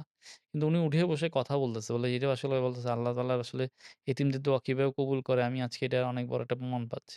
আমি এই ধরনের মানে অনেক ঘটনা মানে মিরা অনেক আছে। ঘটনা আমি মানে জানি, শুনছি বা দেখি। তো এইজন্যই আমি যা মানে বলব যে এই চ্যানেলের মাধ্যমেও যারা আসলে দেখবেন, তাদেরকে আমি বলব যে সবসময় আসলে যদি চেষ্টা করবেন যে এতিমদের পাশে থাকতে। এতিমদের পাশে থাকতে আপনার দেখবেন যে লাইফটা অনেক ইজি হয়ে যাবে। অনেক কিছুতে ইজি হয়ে যাবে। ভাইয়া আপনাদের অর্গানাইজেশন আর আপনি যে সাহায্য করার জন্য এই যে এতিমখানা বলেন যে প্রজেক্ট গুলা, হুম, হুম। ওগুলো আপনারা কিভাবে বেছে নেন? আচ্ছা এইখানে একটা প্রসেস আছে যে প্রসেসটা হচ্ছে যে প্রথমত আমরা আমাদের কাছে দরখাস্ত করাটাকে মানে ওপেন রাখছি। সবাই আসলে দরখাস্ত করতে পারে। হ্যাঁ? যে কেউ করতে পারে। তবে আমি ধরেন কিছু প্রসেস এর মধ্যে যাই। প্রথমত বলি যে, আপনার দরখাস্ত করার আগে অবশ্যই আমাদেরকে আপনাদের এনআইডি কার্ড দিতে হবে মানে করার সময়। হ্যাঁ? প্লাস হচ্ছে এনআইডি কার্ড হচ্ছে স্থানীয় যে মানি কোন একজন জনপ্রতিনিধি বা স্থানীয় একজন মুরুব্বি কারো একজন সিগনেচার লাগবে বা তার নাম ঠিকানা থাকতে হবে। এরপর হচ্ছে যে একজন ইমাম, এলাকার একজন ইমাম সাহেবের, মসজিদের ইমাম সাহেবের একটা সিগনেচার লাগবে। এগুলো কেন নেই? তাহলে যেন আমি যেন ভেরিফাই করতে পারি। না সেটাই বলতে হ্যাঁ, কারণ চাচ্ছিলাম। অনেকগুলো কারণ আছে যে আপনার আপনি কাছে দেখবেন তো যে আমি কিন্তু বাংলাদেশের বিভিন্ন যে মানে জায়গায় হ্যাঁ, কাজ সেটাই করি। যাচ্ছে। কারণ আপনি একেবারে হুম। আপনাদের অর্গানাইজেশন বলেন, আপনি বলেন অনেক প্রত্যন্ত অঞ্চলে যাচ্ছেন জি, অনেকে। জি। আর আমার তো ধারণা আপনাদের কাছে যে পরিমাণ আসে সবগুলোকে তো আর আপনাদের পক্ষে করা মনে হয় না এখন সম্ভব। সবগুলো তো সেটাই আসলে বলছি। করি না। প্রথমত হচ্ছে যে তার কারণ হচ্ছে অনেকগুলোই ভেরিফিকেশন এ ফেইল জি, জি। করে। এটাই হ্যাঁ, বলতেছি। আমাদের কাছে ভেরিফিকেশন করতে গিয়ে দেখি যে আমার কাছে মনে হচ্ছে এটা মানে ঠিক না। হ্যাঁ? কোনো মানে মনে হচ্ছে এটা ফেক বা আমাদের কাছে তারা লাইক আপনি এতিমখানা মাদ্রাসা নিয়ে যারা কাজ করে তাদের সাথে যখনই আপনি ডিপলি কাজ করতে যাবেন জানবেন যে অনেক ক্ষেত্রেই মানুষের কিছু তিক্ত অভিজ্ঞতা হয়। হ্যাঁ? অনেকেই আছে যে মিথ্যার আশ্রয় নেয়। হ্যাঁ, সেটার জন্যই মিথ্যার বলতেছিলাম। আশ্রয় নেয়। যার কারণে আসলে এগুলো যখন হয় যার কারণেই আমি পার্সোনালি যেটা ফিল করি, যেমন আমরা কিন্তু আসলে যে নন মাদ্রাসা ব্যাকগ্রাউন্ড, আমরা মাদ্রাসার জি, ব্যাকগ্রাউন্ডের কেউ না। আমরা হচ্ছে যে স্কুল, কলেজ পাস করে জেনারেল হ্যাঁ। লাইন এন্ড কিন্তু এখন ধরেন কাজ করছি মাদ্রাসা নিয়ে বা এতিমখানা নিয়ে। তো যার কারণে আমি মনে করি যে কেন আমাদেরকে করতেছে? তার কারণ হচ্ছে যে ওই যে মানে যারা মাদ্রাসার হুজুর বা এরা আছে, এদের আস্থার জায়গাটা নষ্ট হয়ে গেছে। এদেরকে মানুষ আর আস্থা রাখতে তো পারছে না। ওদের উপরেই মানে অনেকেই বিশ্বাস হারিয়ে ফেলেছে। সেজন্যেই আর হচ্ছে কারণ যে কথা আমি অনেক হুজুরকে এইজন্য আমি করলাম কি একদম ব্লক লিস্টে আছে আমার।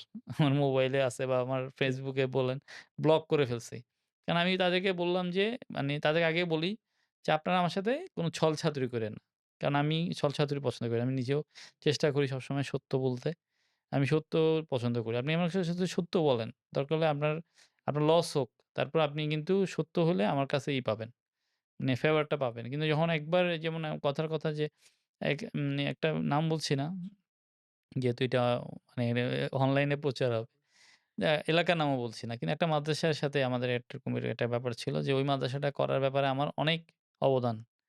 কিন্তু ওই হুজুর সামান্য একটা ব্যাপারে সে একটা মিথ্যা আশ্রয় নিছে। খুবই ছোট একটা অ্যামাউন্ট। হ্যাঁ? কিন্তু ওই মিথ্যার কারণে আমি যখন এটা মানে জানতে পেরেছি, আমি বললাম যে, "ভাইয়া আপনার মানে আর কোনোভাবেই তো আর শাস্তি দেওয়া যাবে না। আর আমি তো আপনার গায়ে হাত তুলতে পারব না। না, আপনার শাস্তি এটুকুই যে আপনাকে আজকে থেকে আর কোনো সাহায্য সাহায্য করবেন। সহযোগিতা করব না।" ওইটাই জানতে হ্যাঁ? চাচ্ছি। কারণ আমাদের দেশে তো এই সহায়তার ব্যাপারটা নিয়ে অনেক ধরনের ফ্রড হয়। ফ্রড মানে হয়। অনেক বলতে হ্যাঁ, অনেকই। এটা যেহেতু আসলে সত্যি কথা কি অনেকে এমন আমি অনেকজন মানুষকে জানি যে মানে এই ফ্রড হওয়ার কারণে তারা মোটামুটি এখন সাহায্য করার যে বন্ধ করে দিয়েছে। ওইটাই বন্ধ বন্ধ হয়ে গেছে। করেছে। এটা খুবই ট্রু। এ এটা খুবই ট্রু। এটা আমরা নিজেরাও ফেস করি।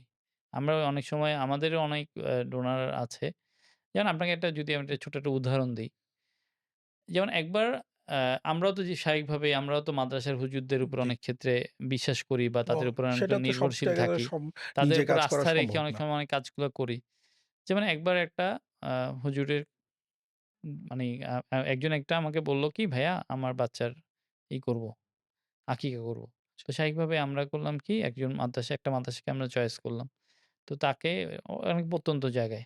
তাকে কিন্তু আমি অলরেডি একবার ভেরিফিকেশন এর জন্য লোক পাঠিয়ে পরে ওদেরকে সহযোগিতা করা হয়েছিল। তো ওই লোকটাকে যখন আমি বললাম যে, "আপনার মাদ্রাসায় আমি একটা আকিকার খাসি দিব।" এটা ঠিক আকিকা মানে কি? এটা স্পেসিফিক দিনেই হইতে হয়। জি। এটা কিন্তু আপনার আগানো না পিছানোর সুযোগ নাই। ৭ দিন অথবা ১৪ দিন হুম, একটা ৭ দিনেই। ৭ দিন। অথবা নাই।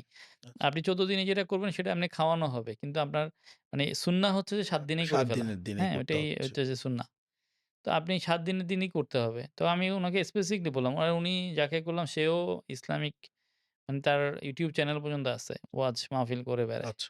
তো সে আরো ভালো জানার কথা। না, হ্যাঁ, obviously তো তাকে আমি টাকাও পাঠালাম। তাকে সবকিছুই করলাম। সে করল কি আমার কাছ থেকে যখন মানে সে আমাকে মেসেজও করছে যে আমি মানে কেনার জন্য খাসি বাজারে কেনার জন্য গেছে। বাজারে বের হচ্ছে। এরপর থেকে আর কোন খবর নাই। তো কোন খবরই নেই। মানে আমি অবাক হয়ে গেছি, কিরে ভাই এটলিস্ট কিছু খবর তো দিবে। মানুষটা কিছু হয়েছে কিনা? কোন হইছে। ফোনও ধরছে না, কোন কিছু করছে সমস্যা না। হলো নাই। হ্যাঁ, কোন কিছু জানাচ্ছে না। প্রায় ৩-৪ দিন পরে গিয়ে হঠাৎ করে বলছে যে, "আমার মা অসুস্থ ছিল। আমি মানে ওনাদের জেলা অন্য একটা জেলা। আমি নাম বলছি না জেলার নাম। এই যে বলতেছে, "আমি ঢাকা শহরে চলে গিয়েছিলাম আমার মাকে নিয়ে।" হ্যান-ত্যান অনেক কিছু বলছে এবং তখন স্বাভাবিকভাবে আমার একটা প্রশ্ন আসবে না যে, আপনি আচ্ছা ঠিক আছে আপনার কথাকে আমি বিশ্বাস করছি। কিন্তু আমি যে আপনার কথাটাকে বিশ্বাস করব, এটার জন্য তো আমার একটা প্রুফ লাগবে। লাগবে না? সেটা তো তা অবশ্যই। আপনি আমাকে আপনার মায়ের দেখান, মেডিকেল স্লিপটা পাঠান। তখন গিয়ে আবার কি বলতেছে? যে এই এতিমদের জন্য আপনাদের কাছে হাত পাতি বলে অবিশ্বাস আপনারা যাকে করতেছেন। অবিশ্বাস করতেছেন মানে ইমোশনাল হ্যাঁ, ইমোশনাল করতেছে। ব্ল্যাকমেইল। তখন আমি বললাম যে, "আমার সাথে কইরেন না। মানে এই ধরনের জি। কাজ কইরেন না। বলে যে আমি মানে বলে যে যখন নরম কিন্তু শক্ত হয়ে গেলে কিন্তু অনেক শক্ত হয়ে যাবো। হ্যাঁ? তো আমি যেটা পছন্দ করি না সেই কাজটা আমার সাথে কইরেন না। মিথ্যা বইলেন না। আপনি যদি আপনার মাকে নিয়ে যান আপনার স্লিপ দিতে সমস্যা কি? আপনি তো সাথে, সাথেই আমাকে আপনি দিতে পারতেছেন যোগাযোগ যে অফ হ্যাঁ, করার তো আপনি কোনো কারণ নেই। স্লিপটা দিয়ে দিল যে দেখেন মানে জি। ভাইয়া আমার মা অসুস্থ ছিল। তারা নিজে প্রমাণ করার হ্যাঁ? জন্য আর আগ্রহী প্লাস হয়ে হচ্ছে যে দেওয়ার আমি কথা। তো টাকাটা আমার পকেট থেকে দেই না, নাই। এটা আরেকজনের একজনকে আমানত। আমানত দিয়েছি। এবং সবচেয়ে বড় কথা যে যার আমানতটা আপনাকে দিয়েছি সেই লোকটাও আমাকে বিশ্বাস করে হ্যাঁ, দিয়েছে। উনি আমাকে আগে থেকে উনাকে আমি আগে থেকে চিনি না। সত্যি কথা যেটা। যে উনি আমাকে অনলাইন থেকে দেখেছে। দেখে আমাকে বলতেছে আপনার মাধ্যমে আমি কেনাকাটা করতে চাই। তাহলে ট্রাস্টের জায়গা। আপনি ট্রাস্টের জায়গাটা আমার নষ্ট করে দিলেন না? এই লোকটার সাথে আমার ট্রাস্ট আপনি নষ্ট করে দিলেন না? তো আপনার তো সেই অধিকার নাই। যখন ট্রাস্টের জায়গাগুলো নষ্ট হয়ে যায় না? তখন গিয়েই কিন্তু এই ধরনের মানুষরা মানে কি হয়ে যায়? মানুষের কাছ থেকে মন থেকে মুছে যায়। হ্যাঁ, ওইটাই বলতেছি। এবং এটা তো এখন আমাদের দেশের জন্য তো এটা একটা অনেক বড় ব্যাপার হয়ে দাঁড়াইছে। আপনি দেখেন এই যে এইসব কারণে আমি যদি বলি যে বাংলাদেশে যারা অর্গানাইজেশন গুলো আছে, লাইক আমাদের এখন বর্তমানে ধরেন সবাই নাম জানে। আসুন্না ফাউন্ডেশন বলেন জি, বা আবাম এই সরি বিদ্যানন্দ বলেন বা আরো যেগুলো আছে, মাসতুল ফাউন্ডেশন আছে বা আলহাজ শামসুল হক জি। ফাউন্ডেশন চিটাগাং এ আছে। যে আমাদের আবাম ফাউন্ডেশন তো আমরা অনেক ছোট একটা ফাউন্ডেশন এটা তো বেশি একটা না। তো যারা কাজ করছে বা চিটং এ আরো অনেকগুলো অর্গানাইজেশন আছে। ইসমাইল বাংলাদেশে আছে। হ্যাঁ? তো এরা আমরা কাজ করার আসলে সুযোগ আমার কাছে যেটা মনে হচ্ছে আমাদের কাজ করার সুযোগ হয়েছে এই মানে হুজুরদের এই ভুলগুলোর কারণে। তারা আসলে কথাগুলো যখন বলে অনেক কিছুতেই গরমিল পাকায় ফেলে। আমার কথাটাকে আসলে অনলাইনে যদি যায় কিভাবে নিবে আমি জানি না না। সেটা তো ঠিক আছে। হ্যাঁ, অনেকে হয়তো এটা ভালোভাবে নাও নিতে পারে। না এটা হ্যাঁ? তো একটা সত্যি কথা। এখন হুম, অনেক মানুষের এই যে বিশ্বাসের জায়গাটা যে বন্ধ হয়ে গেছে। হুম। ওনাদের অবিশ্বাসের তবে কারণে বাস্তবতা কি অনেকে আমি বলি, বাস্তবতা হচ্ছে যে আসলে যখন মাদ্রাসা কেউ চালায়, জি, এটা আসলেও একটা খুবই কষ্টের জায়গা। কঠিন ব্যাপার অবশ্যই। এটা আসলে চালানোটা খুবই কষ্ট। আমি নিজেও যখন মাদ্রাসায় যাই, জি, আমি যদি ১ ঘন্টাও বসে থাকি, আমি বুঝি যে আসলে এই মাদ্রাসা চালানো ব্যাপার না। আমি যখন একবেলা খাবারের অ্যারেঞ্জমেন্ট করি, তখনও বুঝি যে এখানে আসলে এতগুলো বাচ্চা যে খাওয়াচ্ছে, কথার কথা যে আমি শুধু একবেলাই খাওয়াচ্ছি। বাকি ৮৯ বেলা ওই হুজুরটা কিভাবে খাওয়াচ্ছে? এটা তো আমি ভাবছি না। আমি জি, একবেলা খাওয়ানোর সময়ই কিন্তু অনেক স্ট্রিক্ট করতেছি। কিন্তু বাকি কথার কথা ৯০ বেলা যদি আমি হিসাব করি অবশ্যই। মাসে, সেটা ৮৯ তো বেলা কিন্তু অবশ্যই। তাকে খাবারটা ম্যানেজ করতে হয়। সামহাউ কোনো না কোনো জায়গা থেকে ম্যানেজ করতে হয়। কিভাবে করছে? তো তাদেরকে কিন্তু অনেক রকমের কথার মধ্যে দিয়ে যাইতে হয়। ওইখানেই হ্যাঁ? বিপদটা বা হয়ে অনেক যাচ্ছে। এখন সোজা কথা যে অনেক সময় তারা যদি একদম honestly সত্য কথাটা বলতেও যায়, অনেক সময় দেখা যায় কি আরেক বেলা খাবারটা জোগাড় করতে পারবে না। আর সেটা তারা স্বাভাবিকভাবে আপনি জানেন যে মানুষ মানে স্বভাবগতভাবেই শয়তান মানুষকে রিজিকের ভয় দেখায়। তো মনে করে যে তুমি যদি এখন তোমার কিছু সেভিংস করে না রাখো বা কিছুটা খাবার এনে না রাখো, তুমি তো পরে আরেক ঝামেলা বেলা না হয়ে হ্যাঁ, যাবে। আরেক বেলা তো নাও খাইতে পারো। তোমার তো উচিত কিছু তোমাকে ধরে রাখা বা কিছু টাকা একটু বাড়তি নেওয়া। এভাবে করে কিছু ভয় দেখায়। কিন্তু ওই যে একটা কথা আছে না যদি আপনি পাখিরও ইমান বা পাখির মতো ইমানও যদি আপনার থাকে, আল্লাহ আপনাকে না মানে খালি পেটে রাখবে না না। রিজিকের দায়িত্ব তো উনি নিয়েই নিছেন। আর এটা তো এতিমখানাগুলোতে একটা ব্যাপার আমার সবচেয়ে অবাক লাগে আসলে ভাইয়া যেটা আসলে আমি এমনও দেখছি যে ওরা ধরেই নিছে যে আজকে দুপুরে ওরা মানে কিছু খাবে না। মানে শুধু পানি মানে ভাত আর ডাল সামহাউ কিংবা এরকম অনেক সময় এরকম হচ্ছে যে শুধু লবণ আর ভাত। এরকম ওদের থাকে মেনু। আমি কিন্তু হঠাৎ করে মাঝে যাই। হ্যাঁ? একদম মানে কিছু বলা ছাড়াই গিয়ে জি। দেখি। মানে খুবই মানে একদম লো ক্লাস খাবার থাকে। লাইক জাস্ট হয়তো একটু করে আলু ভাজি দিছে, লবণ কোনমতে দিয়ে খাওয়া কোন আর রকমে খাওয়া।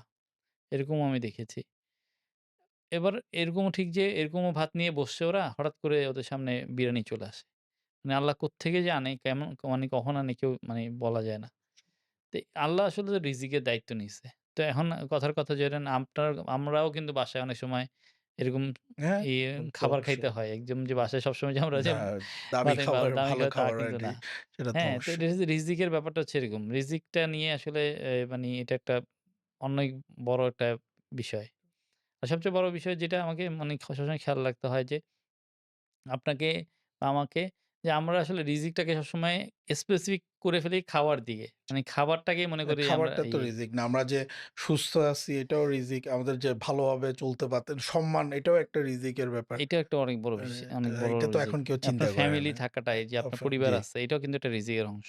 অবশ্যই। আপনি একটা ভালো কাপড় পরছেন, জি। এটাও রিজিকের একটা অংশ। একটা হাসি খুশি হুম, একজন মানুষ আছে ওইটাও আপনার একটা যেটা রিজিকের পিসফুল ব্যাপার। মাইন্ড জি। আছে, এটাও রিজিকের অংশ। এটা অনেকে বুঝতে পারে না। আপনি দেখবেন যে যারা ওই যে মাদ্রাসার হুজুর আছে, আপনি ওইটা মানে বেশিরভাগ মসজিদের ইমামদের কথা বলেন। না, হ্যাঁ, ট্রু। মসজিদে হ্যাঁ, এই ৳৬,০০০ বেতনে এখানে ভাই তো চাকরি করে। ফ্যামিলি চলারই কথা না। আমাদের এত টাকা আমরা যত আর্ন করতেছি আমাদের হিসাবে, তো আমরা এত কিছু করার পরও দেখা যায় যে মাসের শেষে এদিক করতে গেলে ওদিক সামলানো যায় না। উনারা লিটারালি তার একটা ফ্র্যাকশন নিয়ে উনারা অনেক ভালোই চলতেছে। ভালোই ভালোই চলতেছে। চলে। তারপর আমরা আমরা দেখেন সবসময় ভালো মুরগির পিসটা উনাদের হ্যাঁ, পাতে তুলে দিই। এটাই মানে বলতেছি। প্রায় প্রতিদিনই ওদের কোনো না কোনো জায়গায় দাওয়াত দাওয়াত থাকে। থাকে। হ্যাঁ, এটা কিন্তু ট্রু। তো এগুলা হচ্ছে যে আসলে আল্লাহর প্রতি আপনি যখন ডিভিশন থাকবেন, আল্লাহর প্রতি যখন আল্লাহই ব্যবস্থা আল্লাহ করবে। আপনার ব্যবস্থা করে দিবে। হ্যাঁ, এবার যে আপনারা বন্যায় যে আবার গেলেন ওখানের আমাদেরকে যদি কিছু এক্সপেরিয়েন্স বলতেন। আমার এরকম লাইফে ডেডলি বন্যা তো আমাদের এখানে আর কখনো দেখি নাই। অনেকদিনই আমাদের মোটামুটি এই বয়সে তো অনেকদিন আমরা দেখতে পাইনি। না, এটা আমাদের বয়স তো না। আমাদের বাবা মানে হ্যাঁ, এবং অনেকে তো ওখানে আমাদের দাদার বয়সেও ছিল। ওখানকার গ্রামের লোকেদের তাদের সাথে কথা বলেছি। উনারাও বলল যে উনারাও কখনো দেখে নাই। উনাদের বলতেছে যে মানে বাংলাদেশে যে এই ধরনের একটা বন্যা হইতে পারে, আইডিয়ার বাইরে। তো সম্পূর্ণ মানে তাদের মানে এই আইডিয়ার বাইরে ছিল। কারণ হচ্ছে যে নোয়াখালী, ফেনী, কুমিল্লা এই জায়গাগুলোতে কখনোই বন্যা হয় না। না উঁচু উঁচু জায়গায় জায়গা প্লাস হচ্ছে যে এদিকে তো মানে স্বাভাবিকভাবে বন্যা আগে থেকে তো ছিল, বাঁধ দেওয়া ছিল। বাঁধ বাঁধটা তো আপনি জানেন যে জি, জি ১৯৯৩ সালে লাস্ট খোলা হইছিল। খোলা হয়েছে। তো এরপরে এটা খুলে দিয়েছে। স্বাভাবিকভাবে এটা রাজনৈতিকভাবে তো এটা সবাই এটা ওপেন বুঝাই যাচ্ছে যে রাজনৈতিকভাবে একটা চাইছে মানে আপনারা চেয়েছে যে বাংলাদেশের ইয়ার মানুষকে এটাই কোন করতে। ডেতে গিয়েছিলেন আপনারা বন্যার? আপনারা আমরা পরদিনই 2nd ডেতেই? হ্যাঁ, 2nd ডে তে। আচ্ছা, ১ম এই আমরা যেদিন বন্যা হইলো আপনার সব জায়গায় চিটাং শহর থেকে আপনারা দেখলেন যে সবাই নৌকা নিয়ে জি, যাচ্ছিল। তো নৌকা নেওয়ার জন্য আমি ১ম এ সদরঘাট গিয়েছিলাম। সদরঘাট গিয়ে আমি ১ম এ আমাদের যিনি মানে আমাদের ফাউন্ডেশনের আরো ছেলেরা ছিল। আমরা নৌকা নেওয়ার ব্যাপারে একবার ১ম এ ডিসিশন নিয়েছিলাম যে নৌকা নিবো। পরে অনেকক্ষণ ধরে আমি একটা জিনিস অবজারভেশন করলাম যে সবাই এখান থেকে নৌকাটা তুলছে ক্রেনে করে।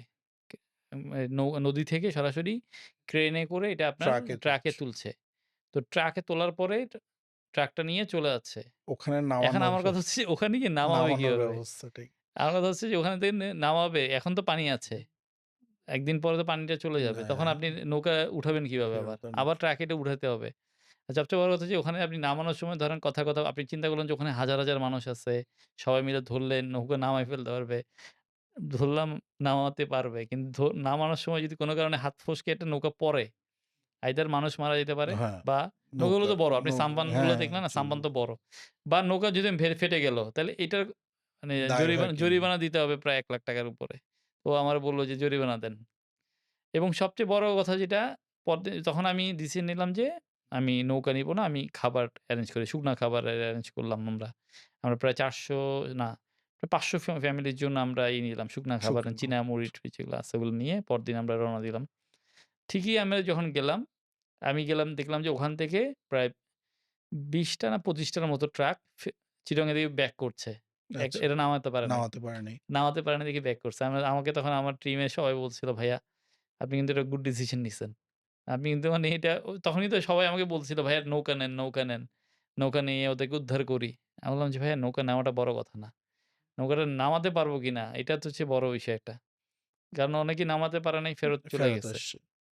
এবং আপনি পরবর্তীতে একটা ঘটনা দেখেছেন কিনা অনলাইনে আসছে। নৌকা ফেলে আসছে অনেকে। হ্যাঁ, হ্যাঁ, নৌকাগুলো দেখছি। ফেরত আনার ব্যাপারে কোনো খবর নাই। যে স্বেচ্ছাসেবক যারা নিয়ে গিয়েছে, রেখে ওরা চলে ওদিকে আসছে। মাঝি-টাঝি ওদেরকে ফেলে রেখে চলে আসছে। এটা তো একটা অমানবিক কাজ হয়েছে। এটা তো অবশ্যই এটা ওনাদের অনেকেই আছে যে সে না সংসার চলে খেয়েছিল। তাদের উপর এগুলোর তো উপর।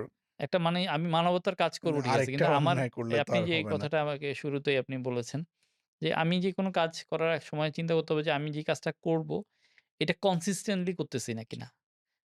আল্লাহ কিন্তু ওই কাজটাকেই পছন্দ করে যেটা মানুষ নিয়মিত করে।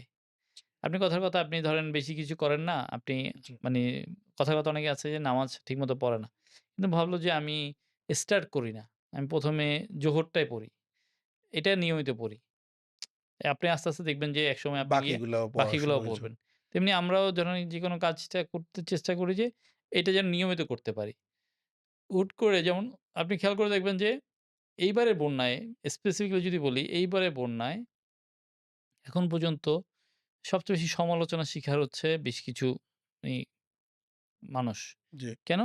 তারা স্বাভাবিকভাবে তারা আগে কখনো ত্রাণের কাজ করে নাই। করে নেই। এবং করতে না করতে, করতে যেটা হচ্ছে তারা এটা সম্পর্কে তাদের কোনো আইডিয়া নাই। হঠাৎ করে তারা করছে কি ফান্ড কালেকশন করছে। এখন এত টাকা কালেকশন হয়ে গেছে, এটা কিভাবে খরচ করবে এটা বুঝতে পারতেছে না। আপনি জানেন জি। রিসেন্টলি কিছু ইস্যু নিয়ে কিন্তু অনেক দেশে হ্যাঁ, তোলপাড় হচ্ছে। কথা জি। তারা সমালোচিত হচ্ছে যে এই টাকাগুলা কি করতেছে, টাকা খেয়ে ফেলতেছে। অথচ তারা কিন্তু বারবার বলতেছে, "টাকা টাকা আমরা খাই আছে। নাই, টাকাটা জি, ব্যাংকে আছে।" জায়গা আছে। কারণ হচ্ছে যে এই যে প্রপার চ্যানেল না থাকাতে। আমরা যখন একটা কোনো কাজ করি আমাদের কিন্তু প্রপার চ্যানেল আছে। প্রপার ডিস্ট্রিবিউশন চ্যানেল মেইনটেইন করতে হয়। এবং আমরা করি কি প্রতিটা জায়গায় আগে আমরা একটা সার্ভে করি। যে আদৌ কি একে যাকে দিব তার কি আদৌ দরকার আছে কিনা? কারণ আপনি যখন স্পোর্টে যাবেন আপনার কাছে মনে হবে যে সবার দরকার। কিন্তু কিন্তু দেখা অনেকে যাবে যারা হাত অলরেডি পেতে অনেকবার দাঁড়ায় আছে পাইপ এদের পেয়ে গেছে। দরকারই নেই। কিন্তু ভিতরে অনেক মানুষ না খেয়ে না আছে। খেয়ে আছে। তো আমরা করি কি সার্ভেটা করি। সার্ভে করে তারপরে গিয়ে একদম স্পেসিফিকলি মানুষের নামটা নিই। তার কাছে পৌঁছানোর চেষ্টা করি। যেটা আমরা আসলে আমি রেড কিচেন থেকেই মানে শিক্ষাটা পেয়েছি। রেড কিচেন সবসময় এভাবে করে। আগে ওরা একটা সার্ভে টিম পাঠাবে। সার্ভে করে মানে করে কোথায় কি হ্যাঁ, লাগবে? নামটা নিয়ে আসবে এবং তাদেরকে টোকেন দিয়ে আসবে। আচ্ছা। স্পেসিফিকলি টোকেনটা দিবে, তুমি আমার থেকে ত্রাণটা বুঝে নিবা। কারণ অনেকেই এসে বলবে যে, "ভাই আমার লাগবে, আমার লাগবে।" আপনি দেখবেন যে একই পরিবারের ২-৩ জন পাইলো, হ্যাঁ, যেটা আরেক পরিবার এবারও কিছুই তো পেল না। হয়েছে যে তো রাস্তার কাছাকাছি যারা আছে তারাই এরাই অনেকবার পেয়ে এই গেছে। হবে এবং এটা আমি সবসময় দেখছি। আচ্ছা। যখনই বাংলাদেশে বড় কোনো দুর্যোগ হয়েছে, লাইক রোহিঙ্গা ক্যাম্পে বলেন বা অন্যান্য যখনই হচ্ছে সিলেটের বন্যা বলেন বা এই যে আমাদের এগুলা যখন ল্যান্ডস্লাইড হয় বা কথার কথা বিভিন্ন দুর্যোগ হয়, সবসময় আমি দেখলাম যে ওরা মানুষ করে কি হুজুগে চলে যায়। গিয়ে দেখে যে ভাই গ্রামের ভিতরে কেমনে ঢুকবো বা চিনি না জানি না। রাস্তার পাশে যারা, যারা আছে দিয়ে চলে যায়, দায়টা সেরে ফেলে। তারা মনে হচ্ছে আমার তো দেওয়া শেষ। আমি তো দিয়ে আসছি। ছবি-টবি কয়েকটা তুলবে, হ্যাঁ? আর সবচেয়ে মানে যে আপনি জানেন যে বাংলাদেশের মানুষের সবচেয়ে বেশি অ্যালার্জি একটা ব্যাপার ঘটে যে ছবি তোলার ব্যাপারে। হ্যাঁ? মানুষ করে কি একটা ছবি মানে একটা ধরেন ছোট একটা জিনিস দিচ্ছে একদম একসাথে ১০-১২ জন হাত তুলে ট্রু দেয়। হ্যাঁ? এখন আমরাও যে ছবি তুলছি না তা না। এটা আমিও ছবি তুলতে বাধ্য। বাধ্য কেন? বলতে পারেন এই ক্ষেত্রে কারণ হচ্ছে যে স্পেসিফিকলি ২-১ টা এভিডেন্স আমাদেরকে অবশ্যই দেখাইতে হবে।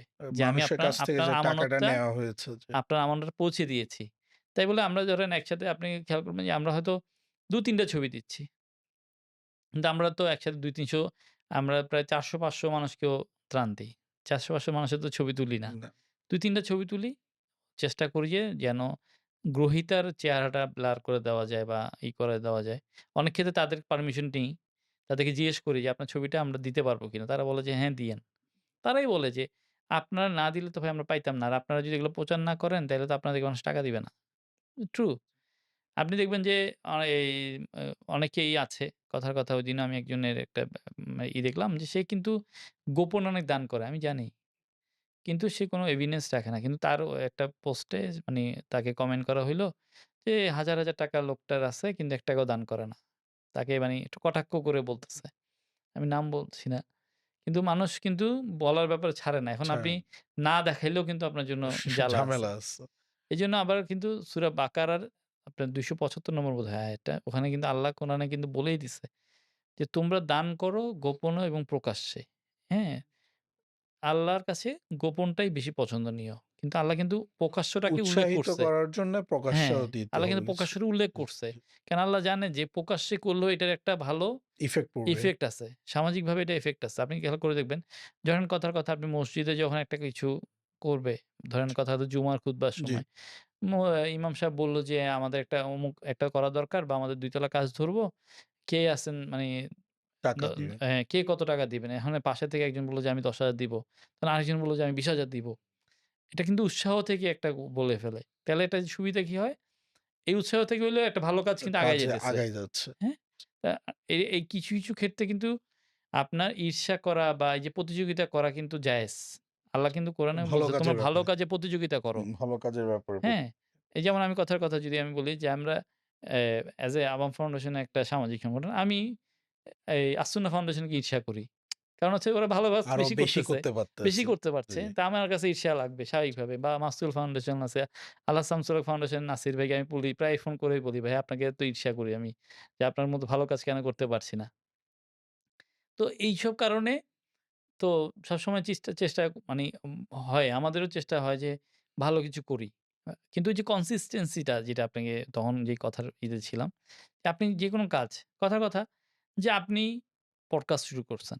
তো আপনি পডকাস্ট শুরু করে আপনি ধরেন ৪-৫ টা এপিসোড করলেন, "ধুর ভাল লাগতেছে না।" হ্যাঁ? শুধু বসে, বসে বক, বক ভাল লাগতেছে না। বা এডিট করতে গিয়ে আপনি বললেন যে, "ধুর ভাল লাগতেছে না।" অনেক কাজ। হ্যাঁ? আপনি হ্যাঁ, জি, কারণ এগুলো এডিট করতে গিয়েও কিন্তু আপনার অনেক সময় জি। চলে যাবে। তো আপনি তখন যেটা হচ্ছে আপনি যদি লেগে থাকেন আ আ যেমন এখন বাংলাদেশী যারা পপুলার চ্যানেল হয়েছে। আর মনে করেন ১ম চ্যানেলেই মানে হয়ে না, গেছে তা জি। তো না। এটা হচ্ছে যে জাস্ট লেগে থাকা। কোন একটা কাজ করতে গেছি, মানুষ ট্রাস্ট করছে। টাকাটা দেওয়াটা তো একটা টাকাটা বিশাল ট্রাস্ট। যেমন আমি ওই বন্যার ব্যাপারে জি, আমি কথাটা প্রসঙ্গক্রমে আসলো। বন্যার ব্যাপারেই বন্যা তখনো হয় নাই।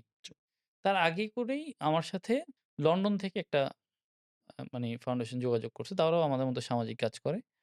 তারা বললেন যে, "ভাইয়া তা আপনার মাধ্যমে কিছু কাজ করতে চাই। লাইক এ এতিমখানাগুলোতে টিউবওয়েল বসাবো। তারপর হচ্ছে যে এতিমদেরকে একবেলা মানি ১ মাসের বাজার করে দিব।" জি।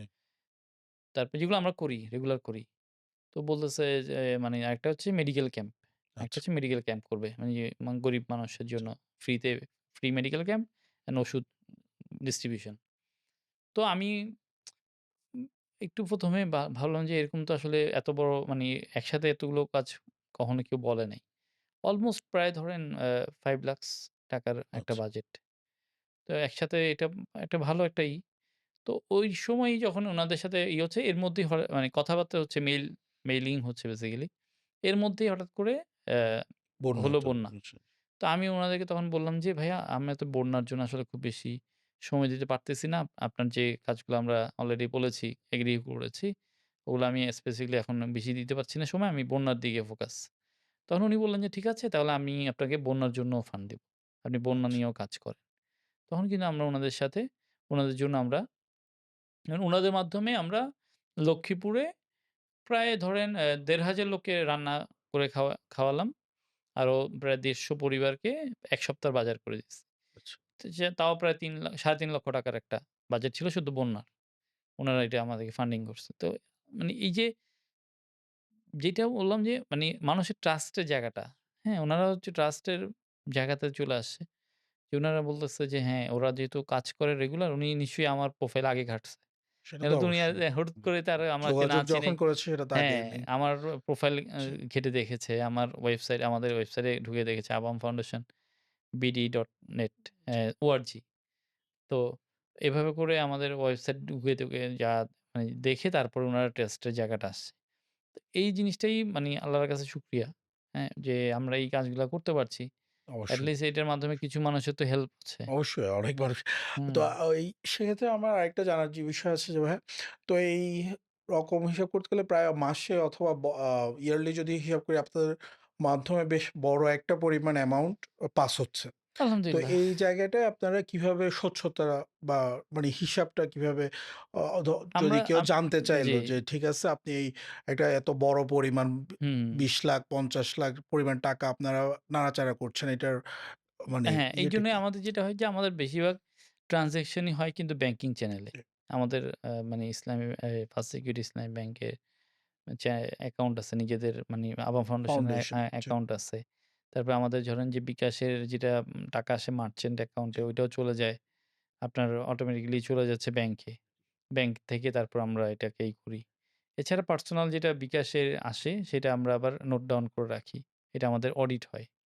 আমাদের অডিট হয়ে তারপর আমরা এটাকে করি। প্লাস আপনাদের যে আমাদের তাহলে কাছে যেখানে যা স্পেন্ড হচ্ছে ওটারও একটা অডিট অডিট দপ্তর হয়। করছেন। এটা আমরা আবার অডিট করে আমরা এটা হিসাবটা রাখি। যদি মানে স্পেসিফিকলি কোনো ডোনাররা জানতে চায়, ডোনারদেরকে এটা দেই। আচ্ছা, আচ্ছা। ওপেনলি পাবলিশ করি না। কারণ না, হচ্ছে যে আসলে ওপেন পাবলিশ করলে দেখা যায় কি একেকজনের নানা মুনির নানা মত। একেকটা কথা হ্যাঁ, চলে আসে। তো অনেকেই অনেক কথা যে এমন কিছু আপনি দেখবেন যে অনলাইনে এমন একটা জায়গা যেখানে হয়তো অ্যা যারা প্রশ্নগুলা করে এরা বেশিরভাগই কোনো ডোনেটই করে না না। ডোনেট করে এরা না সেটা আসলেই ঠিক আছে। মানে আমি ওইটাই বলতে চাচ্ছি যারা ডোনেট করতেছে তাদের তো একটা আ হ্যাঁ, লা হ্যাঁ, হ্যাঁ, আছে যে আছে। দেখে তাদেরও অনেকেই মানে আমরা দিতে চাই। তাদের অনেককে আমরা বলতে চাই যে আমরা যে কি পাঠাবো? অনেকে বলে যে দরকার নাই। আপনাকে বিশ্বাস করছি, আল্লাহ দেখছে। বাস এনাফ। হ্যাঁ? আমরা তারপরেও আমাদের যদি থাকে কারো ইনকোয়ারি থাকে আমরা দেখার তাদেরকে শেয়ার করে দিই। আর আপনার আপনারাও মানে খেয়াল করে দেখবেন যে আমরা যেসব পোস্ট গুলো করি জি, আমরা সবসময় আমরা কিন্তু স্পেসিফিকলি জানিয়ে দিই যে আমাদের এই খাতে এত টাকা আসছে, এই খাতে এত টাকা আসছে। আমরা কিন্তু খাত ওয়াইজ টাকাটা আলাদা, আলাদা থাকে। যখনই আমাদের কোনো খাতে টাকাটা ফিল আপ হয়ে যায় আমরা বলি যে এই টাকা ফিল আপ হয়ে প্রজেক্টটা গেছে। ক্লোজ করে। এটাতে আর পাঠাবেন না। আমরা নেক্সট প্রজেক্টটা জানাই। রেগুলারলি যেটা করতেছেন ওটা কতগুলো এতিমখানাতে করছেন একদম যদি অ্যাপ্রক্সিমেটলি? বলেন যে প্রতি মাসে একবেলা যে জি, খাবারটা খাওয়াই, ওইটাতে প্রায় ৪৯ থেকে ৫০ টা এতিমখানাতে আমরা আচ্ছা। খাবারটা খাওয়াই। মানে সারা বাংলাদেশের প্রায় অ্যারাউন্ড ৫০ টা এইটা তো প্রতিষ্ঠানে হচ্ছে একেবারে রেগুলার আপনাদের প্রজেক্ট প্রতি মাসের ১ তারিখে যেটা খাওয়াই। আর হচ্ছে যে বাজার করে দেওয়ার ব্যাপারটা ওইটা আপনার ২ টা এতিমখানাতে আমরা করি। রেগুলার। রেগুলার। প্লাস একদম আমাদের পরিচালিত যেগুলো আছে সেগুলো তো আমরা দেখাশোনা করি যে এগুলোও আবার স্পেসিফিকলি কিছু ডোনার আছে। তারা ডোনেট করে। এরপরেও যদি কিছু প্রয়োজন হয় তা আমরা করি কি এটা আবার মানে আমাদের Facebook পোস্ট বা আপনাদের উম তো মনে হয় কয়েকটা বৃদ্ধাশ্রমের সাথেও একটা এক একটা এতে বেওয়ারিশ মানব সেবা আচ্ছা বৃদ্ধাশ্রম আমাদের যেটা অক্সিজেনের ওখানে না? অক্সিজেন শীতল ঝর্ণাবাসিকে যেটা অবস্থিত আরকি। এটা মূলত প্রথমত তো এই বেওয়ারিশ বৃদ্ধাশ্রমটা ছিল আপনার ১ম স্টার্ট হয়েছিল কালামিয়া বাজার আচ্ছা, এদিকে ছিল। একটা ভাড়া বাসায় ছিল। এটা প্রতিষ্ঠাতা পরিচালক হচ্ছে মাওলানা গোলাম রাব্বানী। তো উনি এটাকে পরবর্তীতে ছিন্নমূল যে জায়গাটা আছে আপনি জি, জানেন আরেফিন জি বাইজিদ লিং আরফিননগর রোড। সেলিম ওখানে গিয়ে উনারা একটা সামহাউ ঘর করেছিলেন। তো অক্সিজেনের যে এখন যে জায়গাটাতে উনারা আছেন সেই জায়গাটার মালিক হচ্ছে মোহাম্মদ ইউসুফ ভাই। আচ্ছা, উনি কাতার প্রবাসী। তো উনি একদিন দেশে আসার পরে একদিন সামহাউ বৃদ্ধাশ্রমে গিয়েছিলেন। ছিন্নমূলে যখন ছিল। তখন দেখার পরে উনার কাছে খুব খারাপ লাগলো যে এতগুলো বৃদ্ধ বাবা-মা এত খারাপ অবস্থায় আছে। তখন উনি বললেন যে, "আমার একটা জায়গা আছে অক্সিজেনে, এটা আমি আপনাদেরকে বৃদ্ধাশ্রম করে দিব।" আচ্ছা। উনি সাদকা জারিয়ার নিয়তে ওইটা করে দিয়েছে। ঘর-টর সব করে দিয়ে ওইটা বৃদ্ধাশ্রমটা ওখানে এস্টাবলিশড হয়েছে। তো ওখানে কি যারা আছেন সবাই কি বেওয়ারিশ? বেওয়ারিশ। আচ্ছা। ওখানে কোনো পরিচয় মানে পরিচয়পত্র ফ্যামিলি কেউ নাই। আছে এরকম না, কাউকে না রাখা হয় না। কাউকে রাখা হয় না। ওখানে আপনার এটা শর্ত যে পরিচয়পত্র যদি থাকার মানে যাদের আছে তাদেরকে রাখা যাবে না। হ্যাঁ? তার একটা কারণ হচ্ছে যে তাহলে অনেকেই দিতে চাইবে। হ্যাঁ, তখন অনেকেই এসে বলবে যে মানুষ আমার বাসায় বাবা-মাকে রাখতে রাখেন। হ্যাঁ, চাইবে না। অনেকেই আছে। এরকম আমরা প্রায় কেস আমরা পাই। মানে অনেকে নিজের মাকেও এনে দেয়। এনে বলে যে, "ভাই এর মহিলার কোনো পরিচয় নাই, একে রেখে দেন।" এরকম আমরা মানে ফেস করেছি ভাই। সত্যি কথা যেটা এগুলো আসলে আমরা যখন কথার মারপ্যাঁচ বলি বা করি তখন বুঝতে পারি যে এটা ওর নিজের মা। মাও চুপ করে থাকে। মা শুধু চোখের পানি ফেলতে থাকে। কিন্তু কিছু বলে না। হ্যাঁ? সন্তানের এই দিকে এরকম মানে কিছুদিন আগে একটা কেস এরকম আসছিল। রাতের বেলা জি, নিজের গাড়িতে করে নিয়ে আসছে। হ্যাঁ? মহিলার কাপড়-চোপড় দেখেই বোঝা যাচ্ছে যে মহিলাটার ভালো ফ্যামিলি। মানে মানে ওরই মা বাহ! সেটাই। কিন্তু সে বুঝাইতে চাচ্ছে যে এই মহিলার কোনো জায়গা নাই। একে আমরা করতেছি মানে অনেকদিন থেকে দেখতেছি। দেখাশোনা হ্যাঁ, করে। এখন আর রাখতে পারতেছি না। আপনারা বৃদ্ধাশ্রমে রেখে দেন। এরকম আমাদেরকে বলছিল। তা আমরা বলি যে, "না ভাই রাখা যাবে না। আমরা তো আবার আপনার কোনো এখানে যারা আছে কাউকেই কিন্তু আমরা থানার জিডি ছাড়া নেই না। আচ্ছা। থানা থেকে আমাদেরকে দিতে হবে। তারপর আমরা নিবো। প্রত্যেকটা ফাইল আমরা আলাদা মেইনটেইন করি। কারণ আপনারা জানেন রিসেন্টলি ঢাকায় যে মিল্টন জি, জি। সমাদ্দারে যেটা ওল্ড অ্যান্ড চাইল্ড কেয়ার এর ওখানেও একটা কথাবার্তা উঠেছিল যে কিডনি বিক্রি করে কিডনি দেয়। বিক্রি হয় না ওটা তো এই ধরনের দেখেছি। আসলে আপনি এটা খুব হাস্যকর একটা বিষয়। কারণ হচ্ছে অনেকে হয়তো বিভিন্ন আমার কথাতেও আর্গুও করতে পারে যে, "ভাই এত কিছু হইছে বাংলাদেশে। আপনি কেমনে বলেন যে তারপরেও এটা মিথ্যা?" কিন্তু আসলে নরমাল ব্যাপার হচ্ছে যে আমার কাছের কিছু মানুষের কিডনি ট্রান্সপ্লান্ট হইছে। তো তাদেরকে যেমন আমার একটা ফ্রেন্ডের ওয়াইফের কিডনি ট্রান্সপ্লান্ট করার জন্য যে ডোনার তাকে আপনার এই ক্রস ম্যাচিং অপারেশনের এর উপর। হ্যাঁ, অপারেশনেরও ৮ মাস আগে ইন্ডিয়া চলে যেতে হইছে তাদের ২ জনকেই।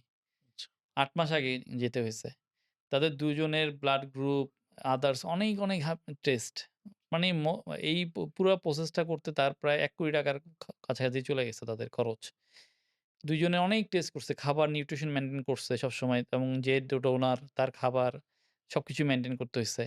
হ্যাঁ? এবং সবকিছু করে স্পেসিফিকলি দিনে তাও কি আপনার ওই মানে এটা করছে গোপনে। কারণ বলে কিডনি এরকম করা যায় না। এটা বলে জি। আইনগতভাবে না, কত আত্মীয় হ্যাঁ, ছাড়া হ্যাঁ, কারো পক্ষে ইয়ে কি করে না। আছে বলে জি, অনেক বিধিনিষেধ আছে। তারপরেও যে ডোনেট করছে তাকেও অনেক ভালো একটা অ্যামাউন্ট টাকা দিছে। তো যেটা বলছিলাম এত সুস্থ মানুষ তারই কিডনি নেওয়ার ক্ষেত্রে এত সমস্যা। আর যারা পচে গলে যাচ্ছিল, রাস্তায় পড়ে যাদের পায়ে পচন ধরে গেছে। আমাদের এখানে একটা বৃদ্ধ মা ছিলেন যাকে যখন আনা হইছে একটা জাস্ট এরকম একটা পলিথিনে পেঁচাইয়া আনছে। আপনি মানে মনেই হবে না এটা মানুষ এটা। একটা পলিথিনে পেঁচানো আছে তার সারা গায়ে পোকা চলে আসছে এবং সবচেয়ে লজ্জা মানে বলতেও লজ্জা যে তার মানে যে আ যৌনাঙ্গ মানে মানে সেখানে পোকা চলে আসছে। তো যার কারণে যখন এটা মেডিকেলে নেওয়া হইছে, তাকে নার্সরা ডিনাই করছে যে পরিস্কার করতে পারবে না। মানে নিতে পারতেছে না কেউ। মানে ভয়ংকর লাগতেছে বিষয়টা। আপনি পোকা চলতেছে আপনাকে সারা গায়ে, জীবিত মানুষের গায়ে। তো আপনারা যারা বৃদ্ধাশ্রমে বা এই ধরনের রোগী মানে বেওয়ারিশ নিয়ে কাজ করে নাই? যেমন আমাদের শওকত ভাই চিটাগাং এ কাজ করে। আপনারা হয়তো দেখছেন অনেক ভিডিওতে জি, তার। তো এটা কিন্তু মানে যা সবাইয়ের পক্ষে সম্ভব না। সম্ভব না। তো আপনি যখন দেখবেন এই ধরনের মানে সবাই এটা নিতে পারে না। তো এই মহিলাকে আপনার মানে আমরা এই যিনি পরিচালক জি, তখন তাকে লজ্জার মাথা খেয়ে তার নিজে পরিষ্কার করতে হইছে। কারণ নার্স মহিলা নার্সরা করছে না। তাকে নিজে পরিষ্কার করে সেই মহিলা পরে সুস্থ হলো। সুস্থ হওয়ার পরে তার একটা ভিডিও আপনার এই যে সোশ্যাল মিডিয়ার মাধ্যমে যখন দেখলো তার ফ্যামিলির লোকরা খুঁজে পাইছে। পাইছে যে মানে যেটা তাদের মা রাউজানের। তার মা অনেক আগে মানে মানসিকভাবে ইয়ে হয়ে গেছে। বাসা থেকে বের হয়ে চলে গেছিল। তারা আর খুঁজে পাচ্ছিল না। পরে জানা গেল যে মহিলা বড়ুয়া। বুদ্ধিস্ট এবং তাকে আপনার রাউজানে নিয়ে তারপরে ওই যে আমাদের পরিচালককে ডেকে নিয়ে অনেক বিশাল সংবর্ধনা দিছে। তারাও মানে অনেক হ্যাপি যে তার মাধ্যমে একটা তাদের মাকে খুঁজে পাইছে। তো এই বিষয়গুলো যখন ঘটে আপনি কিন্তু মানে যে যার তার মাধ্যমে এটা সম্ভব না। না, এই ধরনের কাজগুলা। ট্রু। তো ঠিক আছে? আপনি যে বৃদ্ধাশ্রম যিনি চালায় আপনি প্রায় দেখবেন যে উনার পোস্টের কারণে অনেক সময় উনি সমালোচিত হ্যাঁ, হয়। হ্যাঁ, কারণ উনি অনেক সময় কিছু অগোছালো কথা বলে ফেলে। কিন্তু একটা ৪৫ টা আমি নিজেও যদি ১ ঘন্টা থাকি বৃদ্ধাশ্রমে আমার নিজের মাথা ঘুরায়। কারণ এরা একেকজন একেক রকম এবং তারপর কারোই বয়স মানসিক অবস্থা হয়ে ভালো না। গেছে। এ এ এখন ওখানে কতজন আছে? এখন আমাদের ওখানে ৪৫ জনের মতো আছে। আচ্ছা, তো আচ্ছা অনেক আমার গল্পটা বলি কেন আমি কিভাবে এটাতে সাথে এনক্লুড হইলাম। এটা তো আমাদের অক্সিজেনে আমার বাসার জি, পাশেই। আমার বাসা খুব কাছেই। আচ্ছা, তো আমি যখন ওখানে রেগুলার আসা যাওয়া শুরু করলাম যদি জানলাম যে আমার বাসার কাছেই। পাশাপাশি আমার মধ্যে একটা মানে তাড়নাও আসলো যে বৃদ্ধাশ্রম তো এটা আমার প্রতিবেশী। এখন জি, ওরা যদি না খেয়ে থাকে তাহলে এটা তো আমার আল্লাহ তাআলা আমাকে এটার জন্য দায়ী করবে। দায়ী করবে। হ্যাঁ? জি, আর আমরা এত সোশ্যাল ওয়ার্ক করি, এত বিভিন্ন জেলায় খাওয়াই। কাছের আমার মানুষরা কাছের না খেতে মানুষরা না পারলে খেয়ে তার থাকলে তো আমার জন্য একটা তা তো দায়বদ্ধতা অবশ্যই। থেকে যায়। ওই মানে তাড়না থেকে আমি আসা যাওয়া করলাম। তো পরবর্তীতে আমাদের যিনি ওই যে চেয়ারম্যান যে জায়গাটা দিয়েছেন আচ্ছা, ইউসুফ ভাই আর পরিচালক ২ জনে মিলে চিন্তা করলেন যে মুরাদ ভাইকে আমরা আমাদের উপদেষ্টা হিসেবে নিয়ে নিই। আচ্ছা। এই এখন আমি বর্তমানে এই বৃদ্ধাশ্রমে একজন উপদেষ্টা হিসেবে আছি আরকি ওখানকার। তো এইটা হচ্ছে যে এখানকার সাথে ইনক্লুড এর গল্প। তো ওই দিক থেকে চিন্তা করে না আমরা আবাম ফাউন্ডেশন এর সাথে এটাকে আমরা করেছি, কোলাজ করেছি। যে আমরা রেগুলার আবাম ফাউন্ডেশনের মাধ্যমে একটা সাহায্যটা যাতে করি। ফান্ডটা বৃদ্ধাশ্রম সাপ্লাই হ্যাঁ, থাকে। বৃদ্ধাশ্রমে সাপোর্টটা দিয়ে থাকি আমরা। ভাইয়া এখন আ যেটাও আমি আরেকটা জিনিস সেটা জানতে চাচ্ছি আমরা লাস্টেই চলে আসছি প্রায়। হুম, যে এখন যারা আমাদের ধরেন যে যারা এখন অনেক ইন্টারেস্টেড হচ্ছে এইসব হুম, ভলান্টারি হিউম্যানিটেরিয়ান কাজে। কিন্তু তাদের অনেক জায়গায় দেখা যায় যে প্রপার একটা দিক নির্দেশনা নাই। প্লাস অনেক সংগঠন আছে যে যারা মানে অন্য উদ্দেশ্যে এইসব করছে। লাইক বিদেশি ফান্ড কালেক্ট হয়তোবা হতে পারে অথবা আ কি বলে বিভিন্ন ধরনের প্রাইজ অথবা হুম, ইয়ের হুম, জন্য হুম। করছে। তো এখন তাদের জন্য আপনার সাজেশন কি থাকবে? ধরেন যারা একদম একেবারেই নতুন মানে প্রপার যারা কাজ তারা করতে চায় কিন্তু তারা জানে না যে কিভাবে কি করতে হবে। তাদের জন্য যদি কিছু আমার বলতেন। যদি ওদিক থেকে সাজেশন এর কথা বলেন, আমি সবসময় যেটা আমি আমার ফাউন্ডেশনের ক্ষেত্রে বা আমার সংগঠনকে যারা কাজ করে, আমার মেম্বারদেরকে যেটা আমি সবসময় বলি, সেটা হচ্ছে যে আপনাদেরকে সবসময় খেয়াল রাখতে হবে যে আপনারা যে কাজটা করছেন, সেই কাজের পিছনে আপনার নিয়তটা কি? মানে আপনার মানে ইনসাইড আপনি কি ভাবছেন? মনের মধ্যে আপনি কি ভাবছেন? আপনার কাজটা যদি হয় যে লোক দেখানো, তাহলে আপনার কাজটা মানে না করাই উচিত।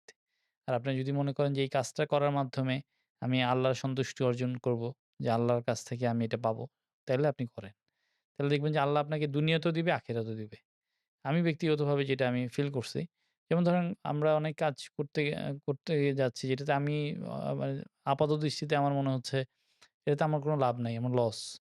কিন্তু বাস্তবতা দেখা গেছে কি অনেক বেশি মানে রিওয়ার্ড আমাদেরকে ফেরত দিছে।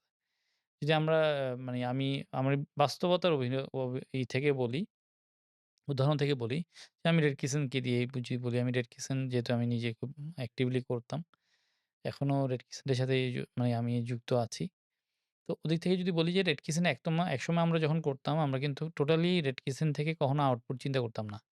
আমরা কিন্তু নিজের খেয়ে, নিজের পড়ে, বনের মস তাড়ানো মানে ঘরের খেয়ে বনের মস তাড়ানোর মতোই কাজ করতাম। কিন্তু দেখা গেছে কি রেড কিচেন পরবর্তীতে গিয়ে একটা ইটসেলফ এ ক্যারিয়ার হয়ে গেছে। রেড কিচেন থেকে এখন অনেক বড়, বড় প্রজেক্ট হয় বা হুম, বিভিন্ন বড়, বড় হয়। আপনারা জানেন যে ইন্টারন্যাশনালি রেড ক্রিসেন্টের অনেক ভালো সুনাম আছে। শোনা হচ্ছে। তো রেড ক্রিসেন্টের মানে অনেক কাজের ব্যাপ্তিও আছে। আমি নিজেও আপনার চাইলে আমি রেড ক্রিসেন্টে জব করতে পারতাম। কিন্তু সামহাউ হয় নাই। রিজিকের ব্যাপার যেটা বললাম যে। হুম, তো আমি রেড ক্রিসেন্টে জবের আসলে ওই একটা বিষয় আমার মধ্যে কাজ করছে। যেটা ওই সময়েও কাজ করছে। যে আমি চিন্তা করছি যে যেটাকে আমি সবসময় ভলান্টারি চিন্তা করছি, ক্যারিয়ার হিসেবে সেটাতে কেমনে দাঁড়ালো। জি, সেখানে কেমনে চাকরি করব? এই ধরনের একটা ব্যাপার আমার মধ্যে কাজ করত। মানে ওখান থেকে আমি কেন টাকা নিবো? টাকা নিলে তো আর এটা আমার মানব সেবা হইল না। মানুষ। বা আমি রিসেন্ট যখন রোহিঙ্গা ক্যাম্পেও কাজ করতে যেতাম, তখনও আমি চিন্তা করতাম যে আমি কাজ করব, আমি কিন্তু এখানে চাকরি করব না। কারণ এখানে রোহিঙ্গা ক্যাম্পে আমি জানতে পারলাম পরবর্তীতে অনেক ভালো, ভালো বেতনের চাকরি। হ্যাঁ, হ্যাঁ, আমাদের অনেক জুনিয়ররাও অনেক প্রচুর ভালো, ভালো বেতনের বেতনের। লাখের উপরে জি। বেতন পাচ্ছে। যেখানে আমরা সামান্য আমরা যেখানে খুবই হিসাবে আমরা খুব কম সেলারি পাই। সেই হিসাব করলে আরকি। তো ঐসব চিন্তা থেকে আমি জন্য যে না, নিজেকে কিছু, কিছু জায়গায় কিন্তু ধরে রাখতে হবে। আল্লাহ বরকতটা অন্য জায়গা থেকে দিবে আমাকে। হ্যাঁ? কারণ মানুষের এই যে আমি যদি কথার কথা রোহিঙ্গা ক্যাম্প থেকে যদি আমি কাজ করে পরে রোহিঙ্গা ক্যাম্পে চাকরি শুরু করতাম, মানুষ কিন্তু বলত যে, "ও তো আসলে চাকরি করার জন্যই আসলে গেছে।" ভলান্টারি ওয়ার্কটাকে সবসময় আসলে ভলান্টারি ভাবেই দেখলেই ভালো। তাইলে আপনার কাজটাতেও অনেক বেশি আপনি পাবেন, আনন্দ পাবেন এবং এ এটার রিওয়ার্ডটা কিন্তু আপনি পৃথিবীতেই পাবেন। আমি যেটা মানে ব্যক্তিগতভাবে আপনাকে সাজেশন দিব যেমন আমাদের পরিচিত অনেক ছেলে-মেয়ে যারা ভলান্টারি ভাবেই কাজ করত। কিন্তু পরবর্তীতে তাদের এই ভলান্টারি কাজটাকেই অনেক বেশি মূল্যায়ন করা হইছে। যেমন আমি যেহেতু একটা এডুকেশন সেক্টরে কাজ জি। করি। আমি নিজেও আমাদের অনেক স্টুডেন্টরা আমাদের বিদেশে যায়, পড়তে যায়। তো অনেক ভালো কাজ দেয় যাদের হচ্ছে রেড ক্রিসেন্টের ব্যাকগ্রাউন্ড থাকে বা যেকোনো ভলান্টারি অর্গানাইজেশন তাদের যে সার্টিফিকেট গুলো থাকে, এগুলো কিন্তু বিদেশে বেশ গুরুত্বের সাথে দেখা হয়। জি। এগুলোকে তাদেরকে বলে যে হ্যাঁ, মানে ও শুধুমাত্র পড়ালেখার মধ্যেই নিজেকে ফিক্স রাখে না। সোশ্যাল ওয়ার্ক এর সোশ্যাল ভিতরে। ওয়ার্ক করে। তো সোশ্যাল নিজেকে সংযুক্ত রাখে। তো আপনি মানে দেখবেন এরকম অনেক অজস্র উদাহরণ আছে। তো প্রত্যেককে আমি সাজেশন দিব যে আপনারা নিয়তটাকে রাখেন যে আল্লাহ সন্তুষ্টি অর্জন। মানে আমাদের অর্গানাইজেশন কোনটার সাথে যদি আমরা যুক্ত হতে চাই তাহলে ওইটাই দেখতে হবে যে মানে অর্গানাইজেশনের লক্ষ্যটা কি? হুম। যে কোনো কিছু কোনো দিকে থেকে পাওয়া, কোনো অনেকে নাকি আছে যে মানুষের জন্য করা? পলিটিক্যাল কিছু সার্ভ হ্যাঁ, করে। ওইটাই বলতে পলিটিক্যাল চাচ্ছি। সার্ভ করে। এরকম পলিটিক্যাল আপনি সার্ভ করে, প্রায় কেউ দেখবেন। হয়তো বিদেশি কোনো প্রাইজ অথবা অনুষ্ঠানের হ্যাঁ, অথবা অর্গানাইজেশনে যুক্ত হওয়ার জন্য করে। আ তাহলে বেটার হবে যে ওই টাইপের গুলো এভয়েড করে যাওয়া। হ্যাঁ, স্পেসিফিকলি আমি ওইটাই বলব। জি। যে আপনার অবশ্যই খেয়াল রাখতে হবে যে আপনি যে কাজটা করছেন এটার মাধ্যমে কি আপনি কারো ব্যক্তিগত কোনো উদ্দেশ্য সার্ভ করছেন কিনা? নিজেও নাকি কোনো কিছু পাওয়ার আশা করা যাবে না, প্লাস অর্গানাইজেশনও কোনো কিছু পাওয়ার আশা করতেছে নাকি ওইটা দেখতে হবে। থ্যাংক ইউ ভাইয়া। আজকে হুম, আপনার কাছ থেকে অনেক কিছু জানা হলো। আমাদের এই এপিসোডে আসার জন্য অসংখ্য ধন্যবাদ। ধন্যবাদ আপনাকেও। আজকের মতো আমাদের এপিসোড এখানেই শেষ। আশা করছি নেক্সট এপিসোডে আবার দেখা হবে। আসসালামু আলাইকুম।